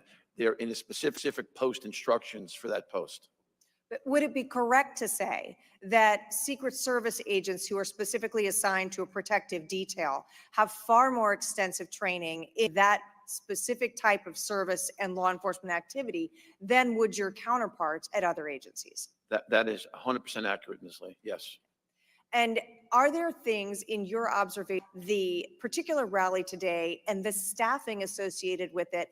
You touched earlier on how it's imperative to include state and local law enforcement, but are there particular things about this rally that you think might have elevated and improved the security posture? Well, again, Ms. Lee, I wasn't there. I'm just acting on the information I've received in public knowledge. I think there was clearly mistakes made. There were that were not appropriate in my opinion. And I'm really appalled at the communications plan or lack thereof. I can't fathom how that would be acceptable, and it's absolutely not acceptable. Thank you. Mr. Chairman. Thank you, General Lee. Representative Moskowitz, you're now recognized for 5 minutes. Thank you, Mr. Chairman. The assassination attempt against President Trump on July 13th was a chilling moment, and the task force is committed to ensuring that security failures on July 13th never happen again. We thank you for being here, gentlemen, to help provide the task force transparency and answers to the American. There are a host of issues with planning and execution of the July 13th rally, including communications failures. I'm familiar with communications issues as the former director of emergency management for Florida Emergency Management Agency to institute FirstNet for everyone in my emergency management agency and all of our CERT components. Additionally, I helped establish the Marjorie Stoneman Douglas Commission after in Parkland, which also had radio throttling and cell phone issues, major communication issues where police departments couldn't talk to each other even though they were at the same site. Sergeant, were there cell phone issues on July 13th? And if so, what were they? There certainly were. As more and more people started to arrive, it seemed that cell phone communications started to fail. I do have my cell service through FirstNet. So throughout the entire rally, I was able to make phone calls and send messages. But even in the command post, we were off CAD and also a mobile radio platform that didn't have enough signal to actually operate. So we switched back to just using portables. Right. And just for the edification of people watching at home, following the communication failures on September 11th, 2001, the 9/11 Commission recommended the creation of a nationwide communications network, priority and preemption capabilities for our first responders. FirstNet was AT&T, Frontline was Verizon, and those plans allow priority and preemption capabilities for first responders to prevent that sort of. To your knowledge, did any law enforcement personnel who had access to FirstNet or Frontline on July 13th report issues with their cell phones? So Frontline or FirstNet people, did they have any issues? To my knowledge, the entire time. My pictures were a little bit slower to send, but they did go through. Which members of local law enforcement can access Frontline or FirstNet? Do local law enforcement departments provide those? I do not know. So mine is actually my personal phone that I set up through FirstNet. Right, so you have to pay for that yourself Yes, to have priority to make sure you can communicate. yes. Right, okay. At the July 13th, sniper sent pictures of the shooter to other local law enforcement officers approximately 45 minutes before the shooting at 5:34 p.m. While some officers received those, officers reported that they did not receive those photos of crooks due to connection issues. Sergeant Lentz, our understanding is that everyone who had FirstNet was able to receive the pictures. Crooks, is it your understanding as well? Yes. Okay. To your knowledge, were the local law enforcement officers on the ground in Butler on July 13th that had FirstNet or Frontline, were any of those unable? Not that I've heard. Okay. Would all local law enforcement having access to FirstNet or Frontline help improve communication issues at major events, in your opinion? Long been known that when you get a very, very large crowd of people, it just, the cell system can only handle so much. At the 2020 rally, there was that truck, I believe, that had been driven there and deployed as an additional cell tower. And I do not believe that occurred at this rally. But it does seem that the FirstNet is a option to make sure we have cell phone capabilities. Right. So I just want to think about it, right? So the 9/11 Commission recognized this in 2001. We created a solution. It's 2024, and we're still not implementing that solution at the highest levels of our security agencies to keep former presidents safe, for law enforcement on the ground who are a part of service, who is a part of that. And so, you know, we don't have to sit here and come up with a solution. They did it in 2001. Why has it taken so long to implement the solution? And so, you know, it said something that's totally true. People in this country absolutely should have a right to go to a rally, right, and listen to their president or candidate of choice and come home. By the way, parents should have school in this country, right, and for them to come home as well. Mr. Chairman, I yield back. Thank you. I thank the gentleman. Now recognize the Chairman of Homeland Security, Chairman Green. Thank you, Mr. Chairman, and thank you and the ranking member for your leadership on setting up this hearing today in this investigation, and thank you to the witnesses. Colonel Christopher Paris, I think the commander of the overall Pennsylvania State Police, testified before the Committee on Homeland Security a few weeks after the events in Butler and a few force was formed, that a photo was taken of the shooter with a rangefinder actually actively ranging the podium.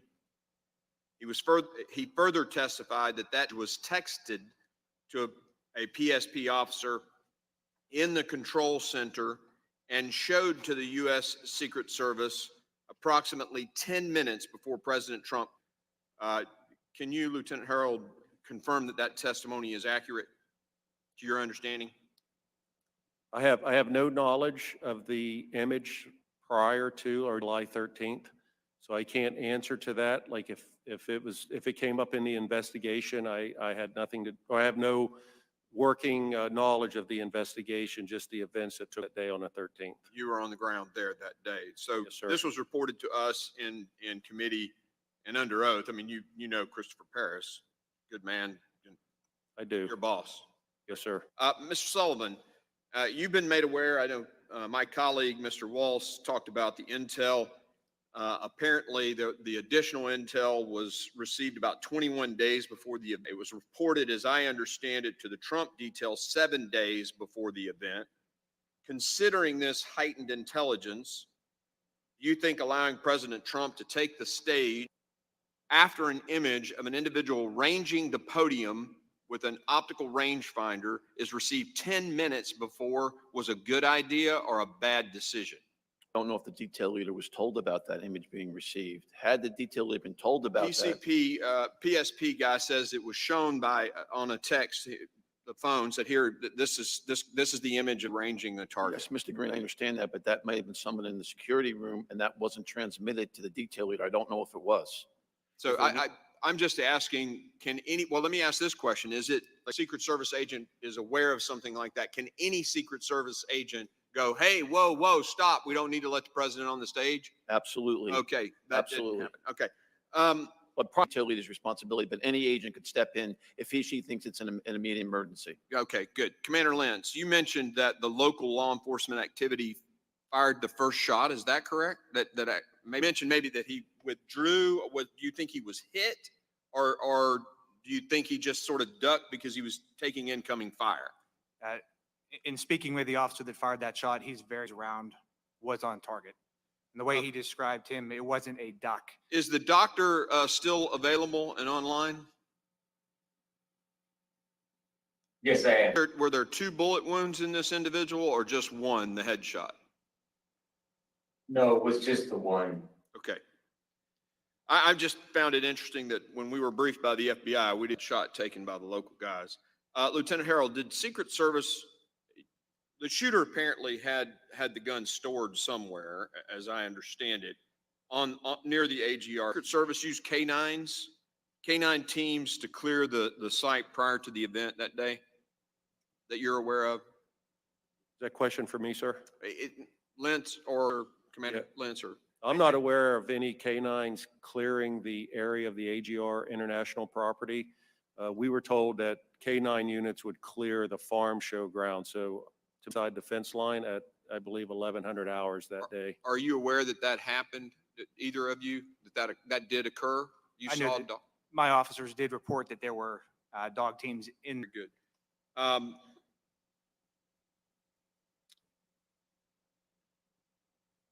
So you were testifying earlier, Commander Lentz. Did I understand that you're the leader of the local law enforcement on the ground there, right?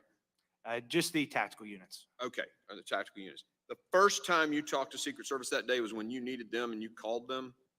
They check in with you to make sure your guys were in the right place for the event? They did not check in with me, but They did not. Let me make sure I got this correct. the U.S. Secret Service is about to pull a security detail around a president at an event and a lot of risk with a heightened risk from an international threat. And they didn't even check in with you to make sure your guys were in place and ready to go? Correct, not with me. And you're the leader of units covering this and had responsibilities on this site? Yes. I find that unbelievable. Let me ask this question to both you, Commander and Lieutenant. What authorities did the U.S. Secret Service give you in the event that you saw someone with a weapon or, I mean, did you have authority, first shoot authority, very clear what you were to do under the circumstances if you saw an active threat like that? They didn't provide any guidance to us. However, our standing orders with our team. So you were using your protocols for that? If it's a deadly threat, they do not need permission. They're permitted to immediately take action. What about a step back from that? You got a guy like with an optical rangefinder ranging a target. Did they give you any directions on what to do in those circumstances? They did not. How about you, Lieutenant Harold? Yeah, I think the same thing with protocol. If we saw a threat, we would engage. When it comes to the rangefinder, I had no knowledge of that day of. Time frame, we were investigating 2 additional suspicious people that were on the fence line. And earlier when I said I was behind the stage, I had those 2 people in sight, and I was trying troopers to the location there for post 5 because he had saw what he reported as suspicious activity on the fence line. So we were also looking at that about hearing the time at the same time that this information was coming in with for crooks as well. Well, I'll end right now just by saying thank you for the work that you do. We as veterans deeply appreciate the haystack that you guys have to live to find, and thank you for what you do. Really appreciate it. Very good. Thank you, Chairman Green. Now recognize the gentleman from Maryland, Representative Ivy, for 5 minutes. Thank you, Mr. Chairman. And I want to join in expressing my gratitude to all of you, not only for being here, but the service that you provided to your communities and to the country. On a couple of things, one on the communications front. The FirstNet system, let me ask, because I don't know that Mr. Sullivan, you talked about FirstNet at all. Able to access FirstNet as well? I do not know, Mr. Ivy. I don't know the answer to that. All right. Do any of you know if on the day of July 13th, the Secret Service FirstNet at all? I have no information of that, if they Okay. were or not. In the walkthrough and the meetings prior to July 13th, were there any discussions about how communications on the day of July 13th? I know that Secret Service, when the county had referenced their mobile command post on Monday. So I think that's how that integrated into the rally. So during Thursday meetings with Secret Service, the command post was established at the farm show office, the main gate. So I knew that they were going to have, or Secret Service said they were going to have their representative there, and that's where we opted to put our sergeant and the command post with Secret Service. Some communications with portables and the radios, but nothing with FirstNet cell phones.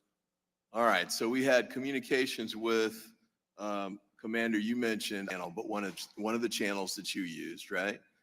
You had people using cell phones, I guess for direct calls and for text communications? Yes. Yes. All right, and then channels that were being used. Yes. All right? And some people were using FirstNet and some weren't. Is that all fair? Correct, yes. All right, and then you had 2 separate command posts or communications going through them. Is that right? Yes. So I saw a series of text messages, I think related to spotting the man on the roof who ended up being crooks, because I guess the person who sent the text was uncertain that the radio communications would get to who they had to get to. So were you aware, Commander, that the text messages were being sent on July? Depending, I definitely knew text messages were being sent. In fact, that's how I got the picture of who we were looking for, so that I could then forward that to the state police sergeant that was in his command center. All right, and on July 13th, was there a way to relay that photo directly to the Secret Service using, I don't know, whatever electronic means that you were in connected service with? I probably could have emailed it to them. Email, okay. However, the text message to. All right, but not exactly police the sergeant. emergency scenario that then with, on a roof with a gun a potential threat to the former president, you don't want to send an email, you want to let them know immediately, right? Correct. And we did have a phone list for the different agents. I'd already been speaking with the sergeant in the command center for different things, and it was significantly easier and faster just to send it straight to him. All right, is it fair to say that this sort of emergency communications all been worked out in advance? Is that fair? Yes. All right, so this was sort of making it up as you go along on that day, not in a critical way, but you're just doing what you need to do to communicate with each other under the time constraints that you had. Yes. All right. And I think clearly, Mr. Sullivan, you'd say that that approach to communications is unacceptable in any Secret Service protection scenario. Is Yes, that sir. fair? It's absolutely unacceptable. All right. Couple quick questions to you all. One of the things about resources, and Mr. Sullivan, how thin Secret Service is stretched, and I share that view. And in fact, Congress passed additional appropriations to help address that. My immediate concern, though, is to get more agents, hiring new agents, as you pointed out, it's going to take, it takes years for a new agent to be prepared and trained to actually step into the role of protection for the president or other senior affair. Yes, once an agent is hired, it does take years, literally years, to get him or her up to speed to be assigned to that detail. One question I was just wondering about, recent retiree that, recent retirees could come back who've been trained in this and have experience, and, maybe could be immediately available, at least till we get through, the inauguration cycle? Secret Service has a retired annuity program, and there are many retired agents currently working, and they have an exemption, so they could collect their as well as their annuity. Is that something that could be accelerated now to get more people into The only thing they could do is, right now, it's my understanding, there's an age 60 limit. If Secret Service, or you may have more people available, but right now, it's my understanding you can't be older than 60 to be reemployed in annuity. Okay, and I guess perhaps part of that is for the physicality of the role for people on the scene, but for people who provide leadership and guidance and recommendations, they could step into this role immediately. Would that be fair to say? They could. They also could step into the role of protect investigations, which I think is a critical gap right now that needs to be addressed. We need to be able to investigate threats against the president thoroughly and completely. I appreciate that. Let me end on this with respect to the site selection piece. I think Lieutenant Harold, you testified that there had been a rally, I guess, in 2020 at the Butler area. That's correct. And that was in your view, a safer site because it was totally. It was an active airport, so it was fenced in and restricted. So the entire air surrounded by a fence, so it would prevent a lot of unnecessary foot traffic or people driving their cars through. There's multiple entrances to the farm show.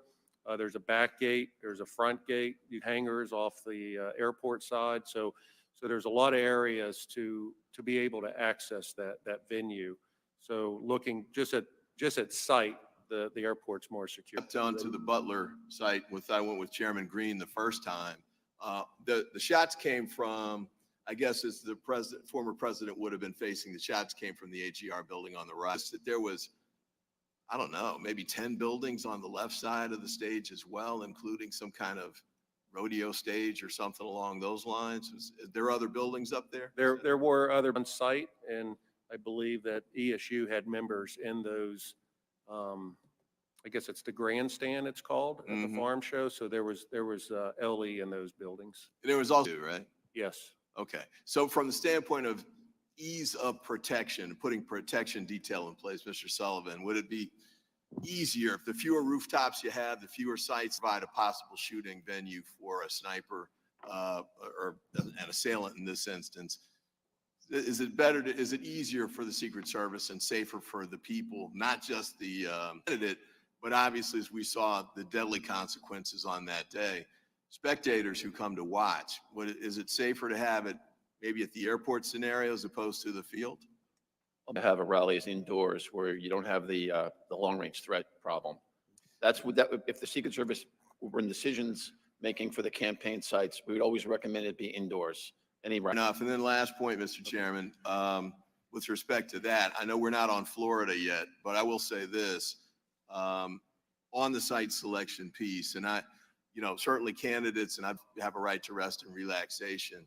That golf course is a tough venue to provide the type of protection that we're talking about because of the size of it, the access of the roads, all the way access, limited fencing, high, bushes and things alike. Maybe not the best, maybe there are golf courses that are on military bases, for example, that would be sort of along the lines of how the airport's safer than the fairgrounds.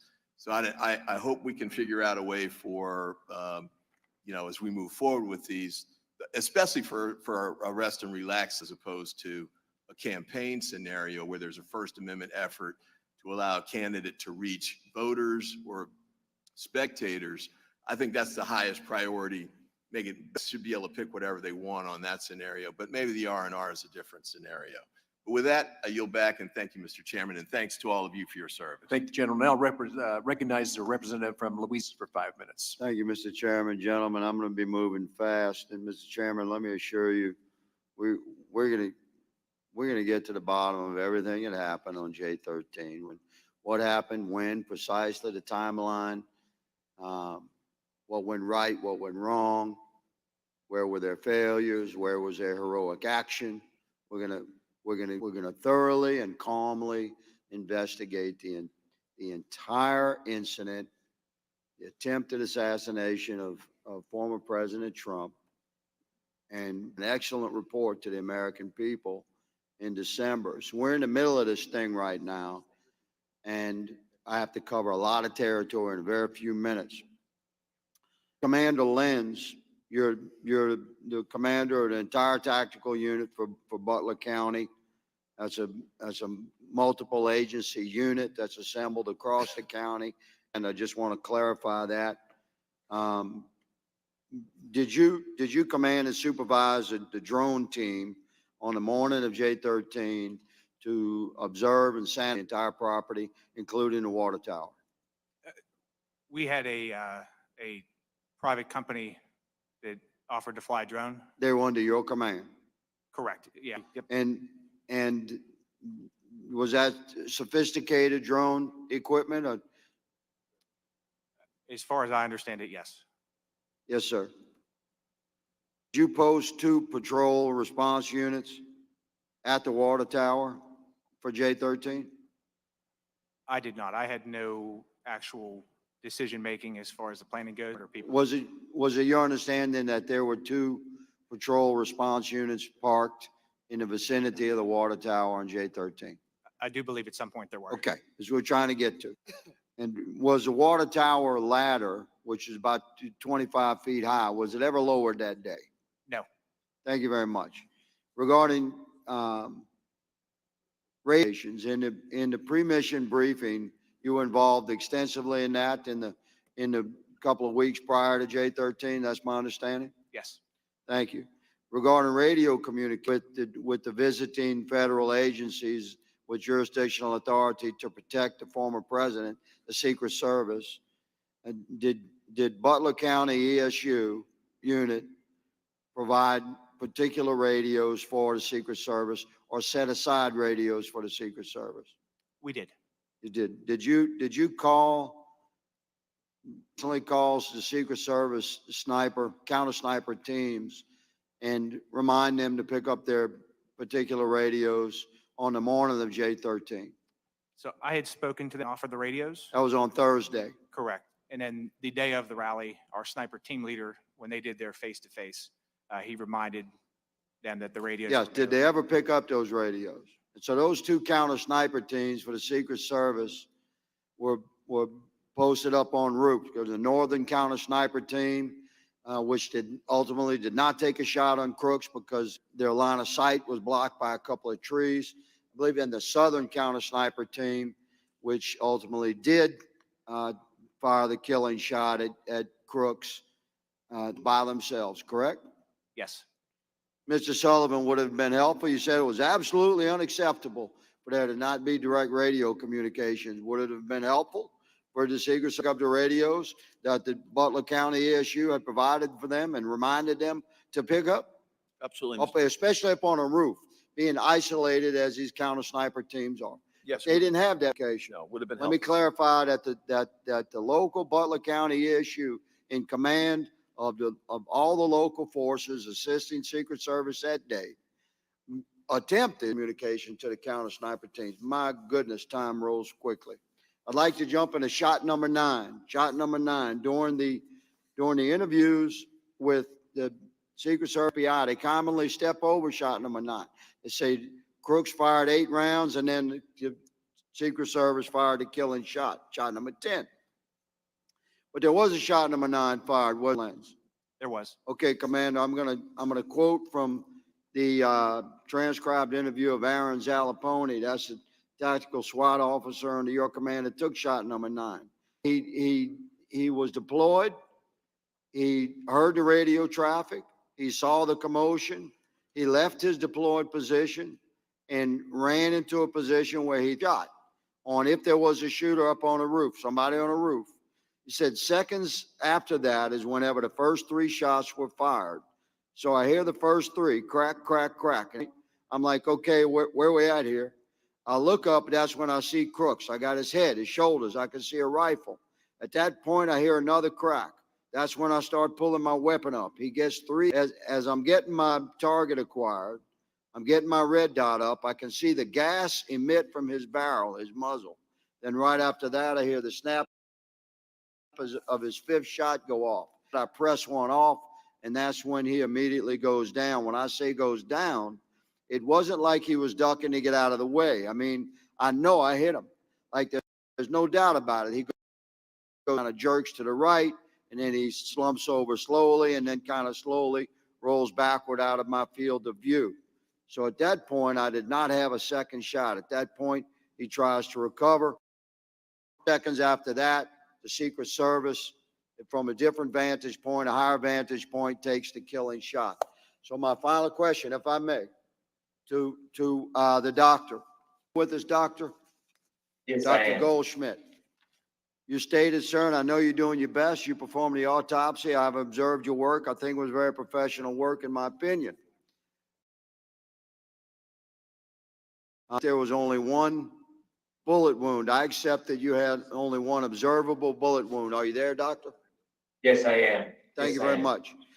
Could the injuries on Crook's shoulders have been caused by a combined impact of Butler County ESU shot number 9 striking somewhere in the vicinity of the buttstock of and some fragmenting from that impact? Could the injuries on Crook's shoulder have been caused by a combination of shot number 9 and shot number 10? Is that possible? No, I don't believe so. You don't believe it's possible. Does that mean it's possible? No, it's not possible. It's not possible. So I respect you, but how would you determine if you removed only one fragment of a bullet? The FBI recovered no other bullets. That's our understanding. No other projectiles, partial projectile that you recovered from his shoulder. So you don't know where shot number 9 went, did you, doctor? Correct. I do Okay. not. So is it not possible? It's not possible that shot number 9 went all the way through Crooks, and you had no way of knowing that because it was in the same wound that was further affected by shot number 10. It's possible. The body, there was no evidence on the body of that occurrence. There you go, sir. That's different than impossible. Listen, thank you all for taking, Mr. Chairman, thank you for holding this first very important hearing. We shall do more and we shall complete our work professionally. Thank you, sir. I yield. Yes, sir. Thank you. And you were correct. We will continue. Now recognize Member Crow for his comments. Thank you, Mr. Chairman, for calling this really important hearing. I just wanted to take a moment to thank all of the witnesses here today. Your testimony was clear, was candid, and was very helpful for us in our first phase of the investigation to understand what happened, what didn't happen, what should have happened. You all didn't ask, and I know none of you wanted to be in this position, but you have handled yourselves professionally, and for that we thank you. I know you are serving your community We are proud of that service. We thank you for that service. And this task force will continue with this job of giving answers to the American people that they deserve, and also making sure that this incident, an incident like this, never happens again. So thank you very much, Chairman. Thank you, sir. Look, I want to thank you all for being here. I live with you. We live in the same place. Experienced the same thing that Saturday. I know how deeply wounded you were after that event, because the first time anybody pointed fingers at anybody, it was at local law enforcement. But they didn't do their job. It's a validation of what you did that day, your commitment to that day, and going over and above what you normally would have done. I know a lot of you there were there in 2020 when we did the rally at the Butler. That time they said there was maybe 50,000 people there. That went off very smoothly, no problem. July 13th was a problem, a huge problem. You guys did everything you were asked to do. You stayed your course. You did everything. And I want to thank you for coming here today, that the public can hear what happened that day, and you can answer questions that were very relevant to that. Thank you so much for your shade at all. Thank you all. Now, without objection, members have 5 days to submit additional materials and written questions for the witnesses to the chair, which will be forwarded to the witnesses. Ask the witness to respond promptly. Now, we'll now pause to allow the witnesses for our second panel to come forward. Thank you. We're going to take about a 10-minute break.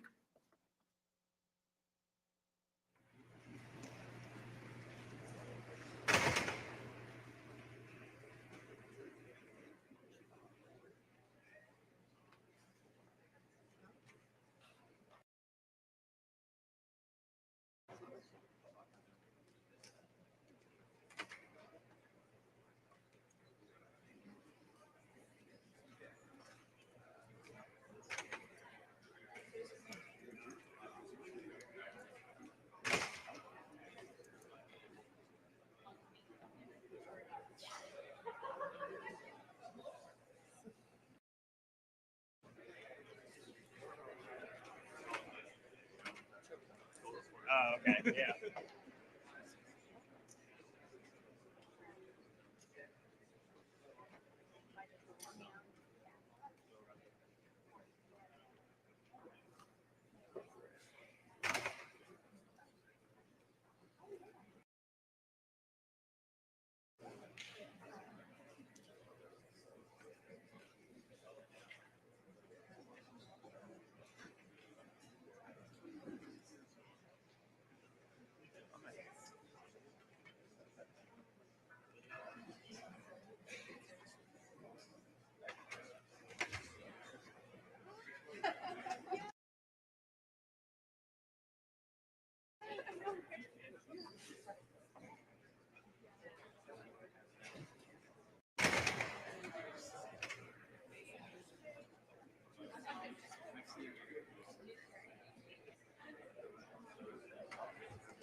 Congressman Ivey, just in this brief break.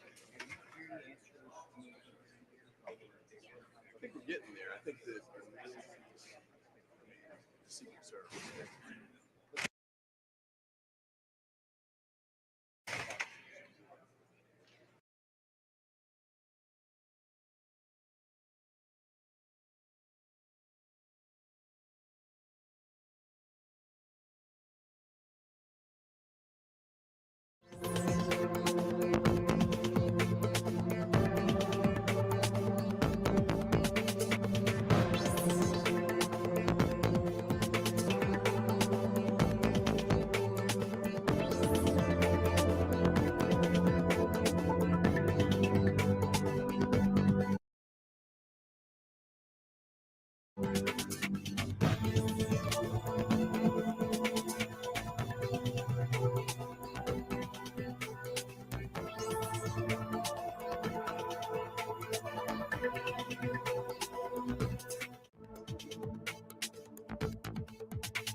inside the AGR building, was able to take a photograph of the suspicious male while he sat near the AGR building, and again later saw him using a rangefinder pointing towards the stage.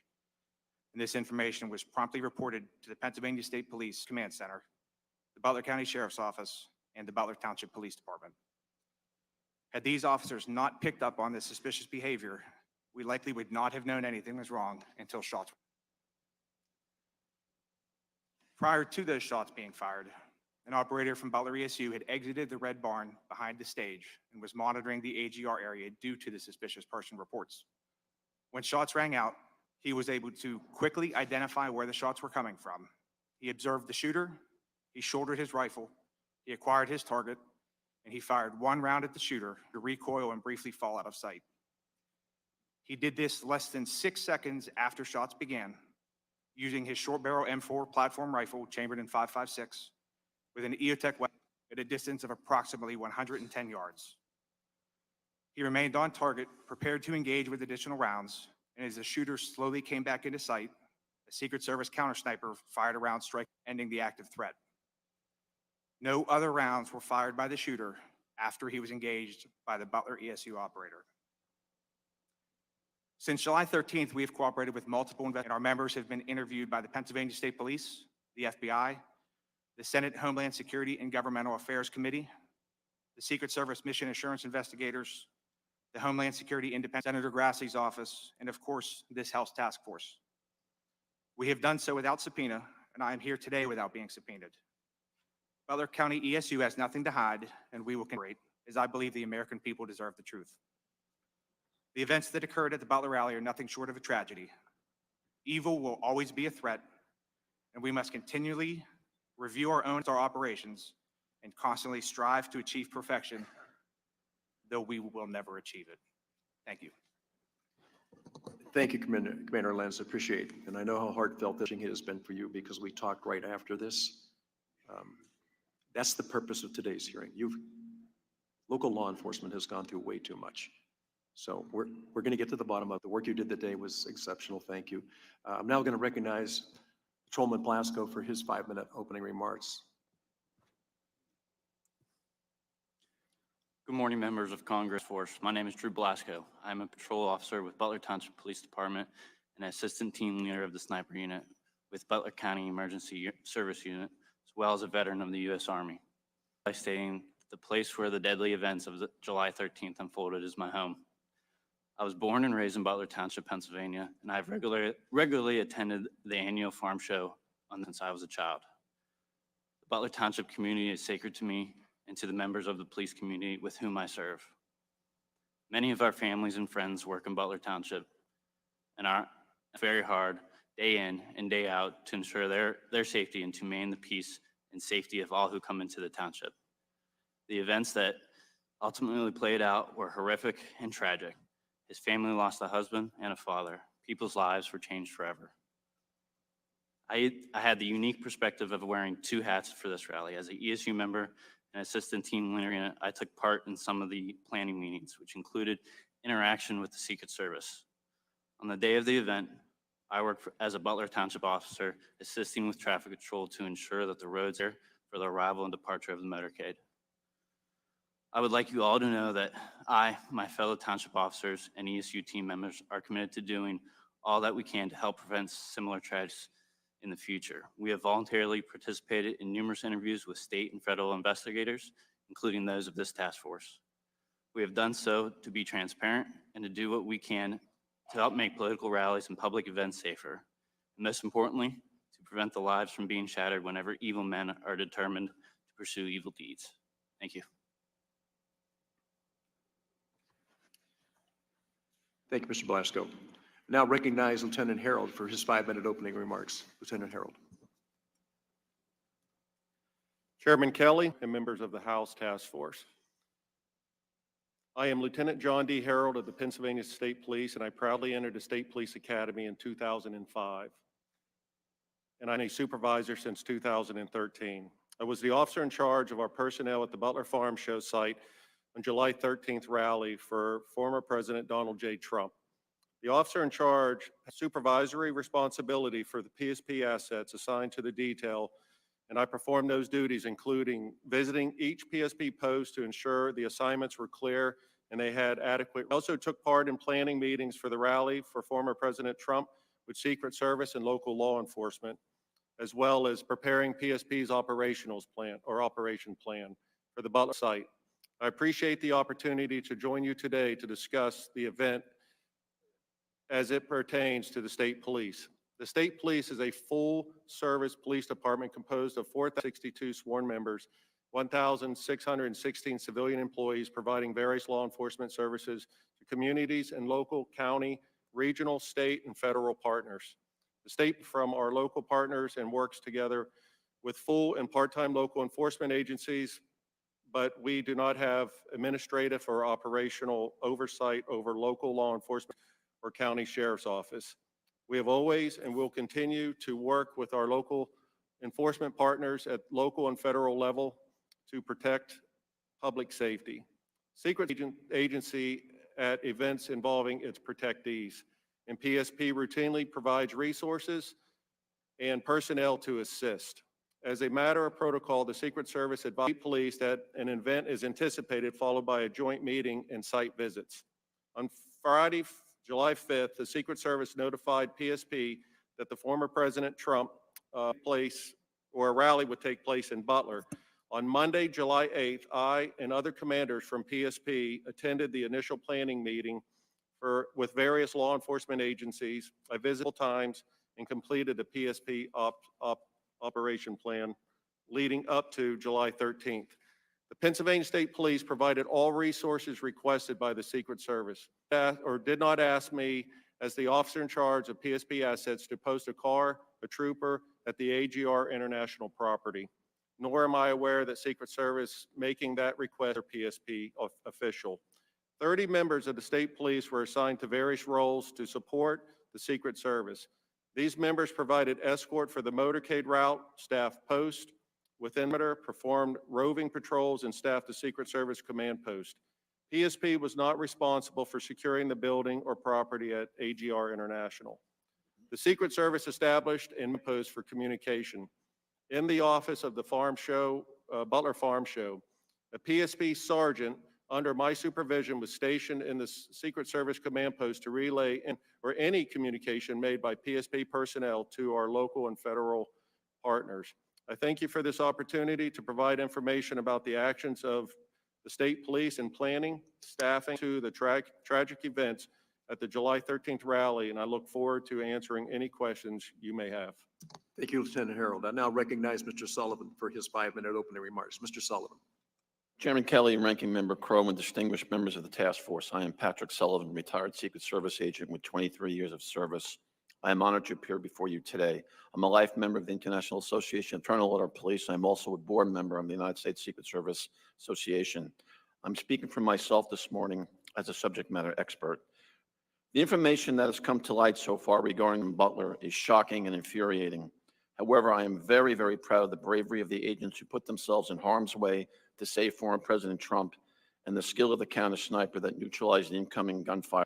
I served as a Secret Service agent in many investigative, protective, and supervisory assignments.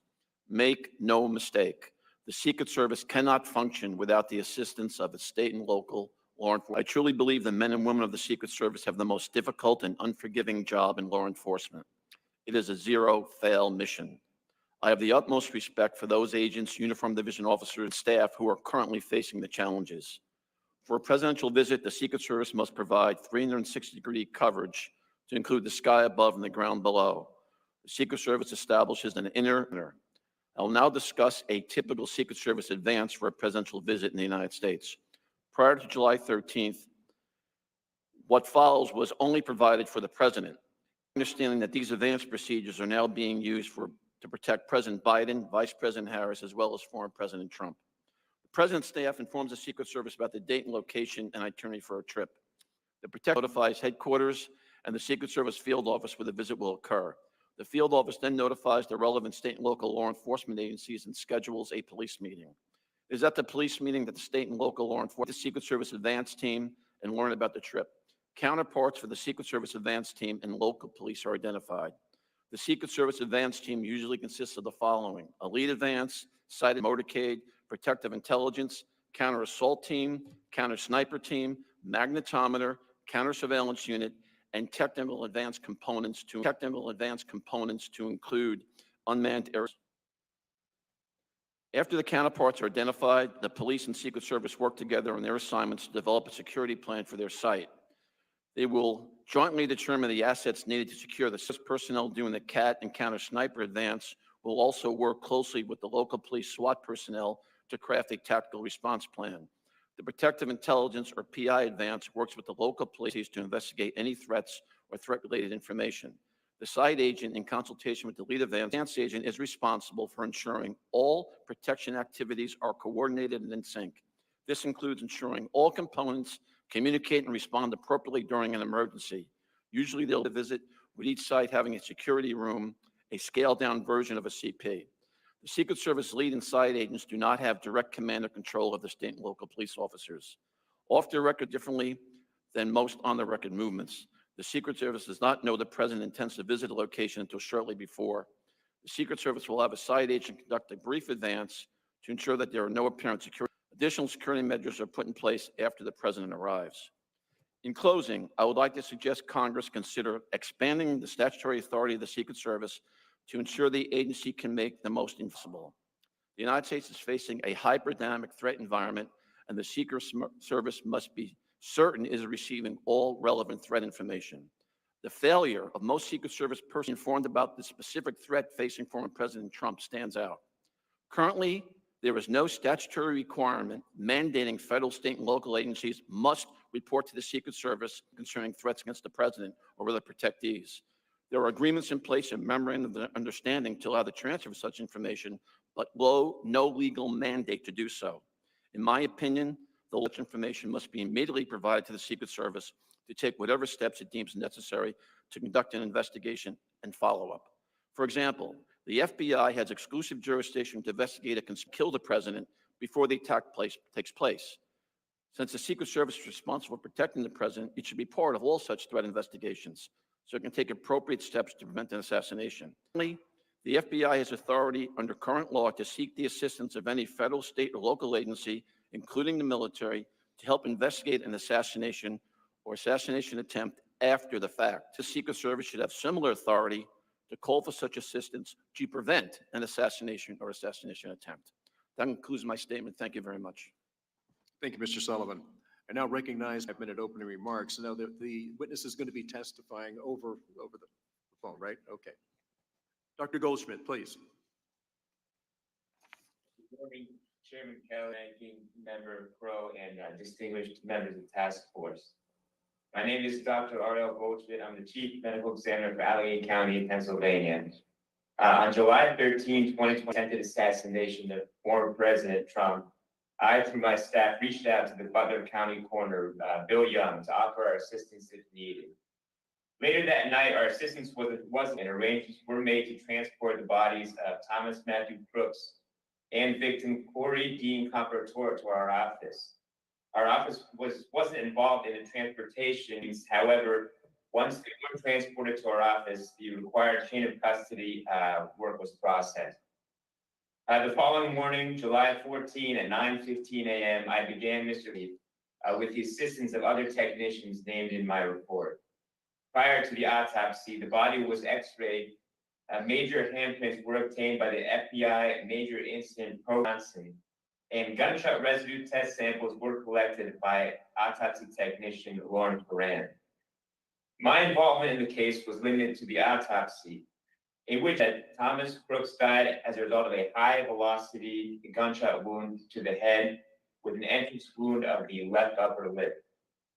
I had no reports from or involvement in the investigation of Crooks' motives or actions, crime scene evidence, or other outside evidence as part of my work. Items of evidentiary value collected during the autopsy were transferred to the custody of the FBI. Once I received the results of toxicology testing, which was performed by our laboratory, I completed a written autopsy report, which was signed August 5th and delivered to Butler County.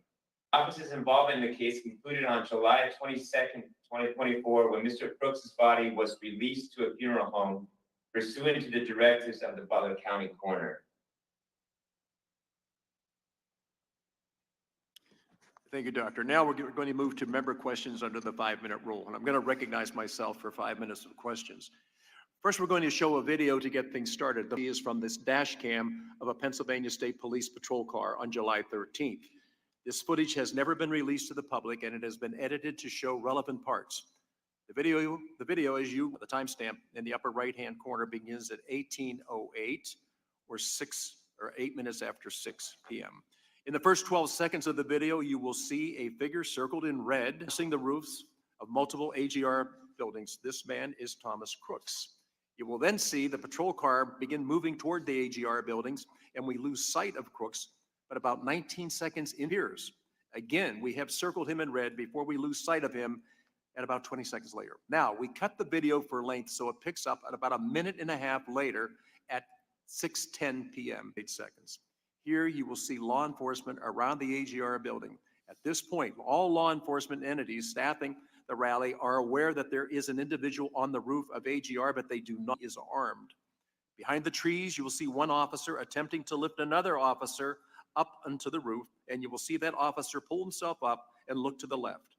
According to that officer's interview, with the sees Crooks with the long gun, and Crooks turns and points the weapon in his direction. The officer then falls to the ground, injuring his ankle, and radios that the man on the roof is armed at 11. That portion of the video ends here. We know that the first shot from Crooks is fired just 32 seconds later. We will play the video now.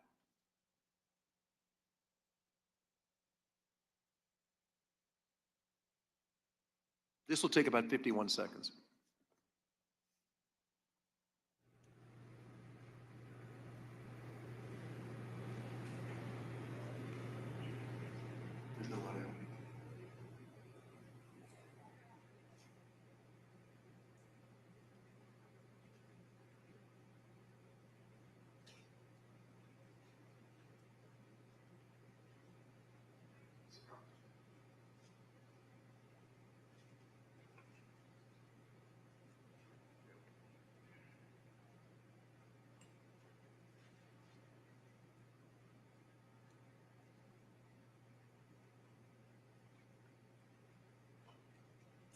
I realize it's hard to see some of this, but so Crooks, as he makes his way across the roof, this is, by the way, a Pennsylvania State Police cruiser, and has the dash cam. So you're able to see some of the scene, but I know it's difficult. Lieutenant Harold, I'm going to direct the first line of questioning to you, since this is state police footage. Footage and evidence show that Crooks was on the roof of the building for over 3 minutes before shots were fired. Lieutenant Harold, please describe those few minutes leading up to the shots fired from your vantage point. My position when the shots were fired, I was behind the stage. I can't answer to any questions regarding Mr. Crooks on the roof because I did not have that information. It was very loud, and if it was transmitted over our portables, I did not hear that.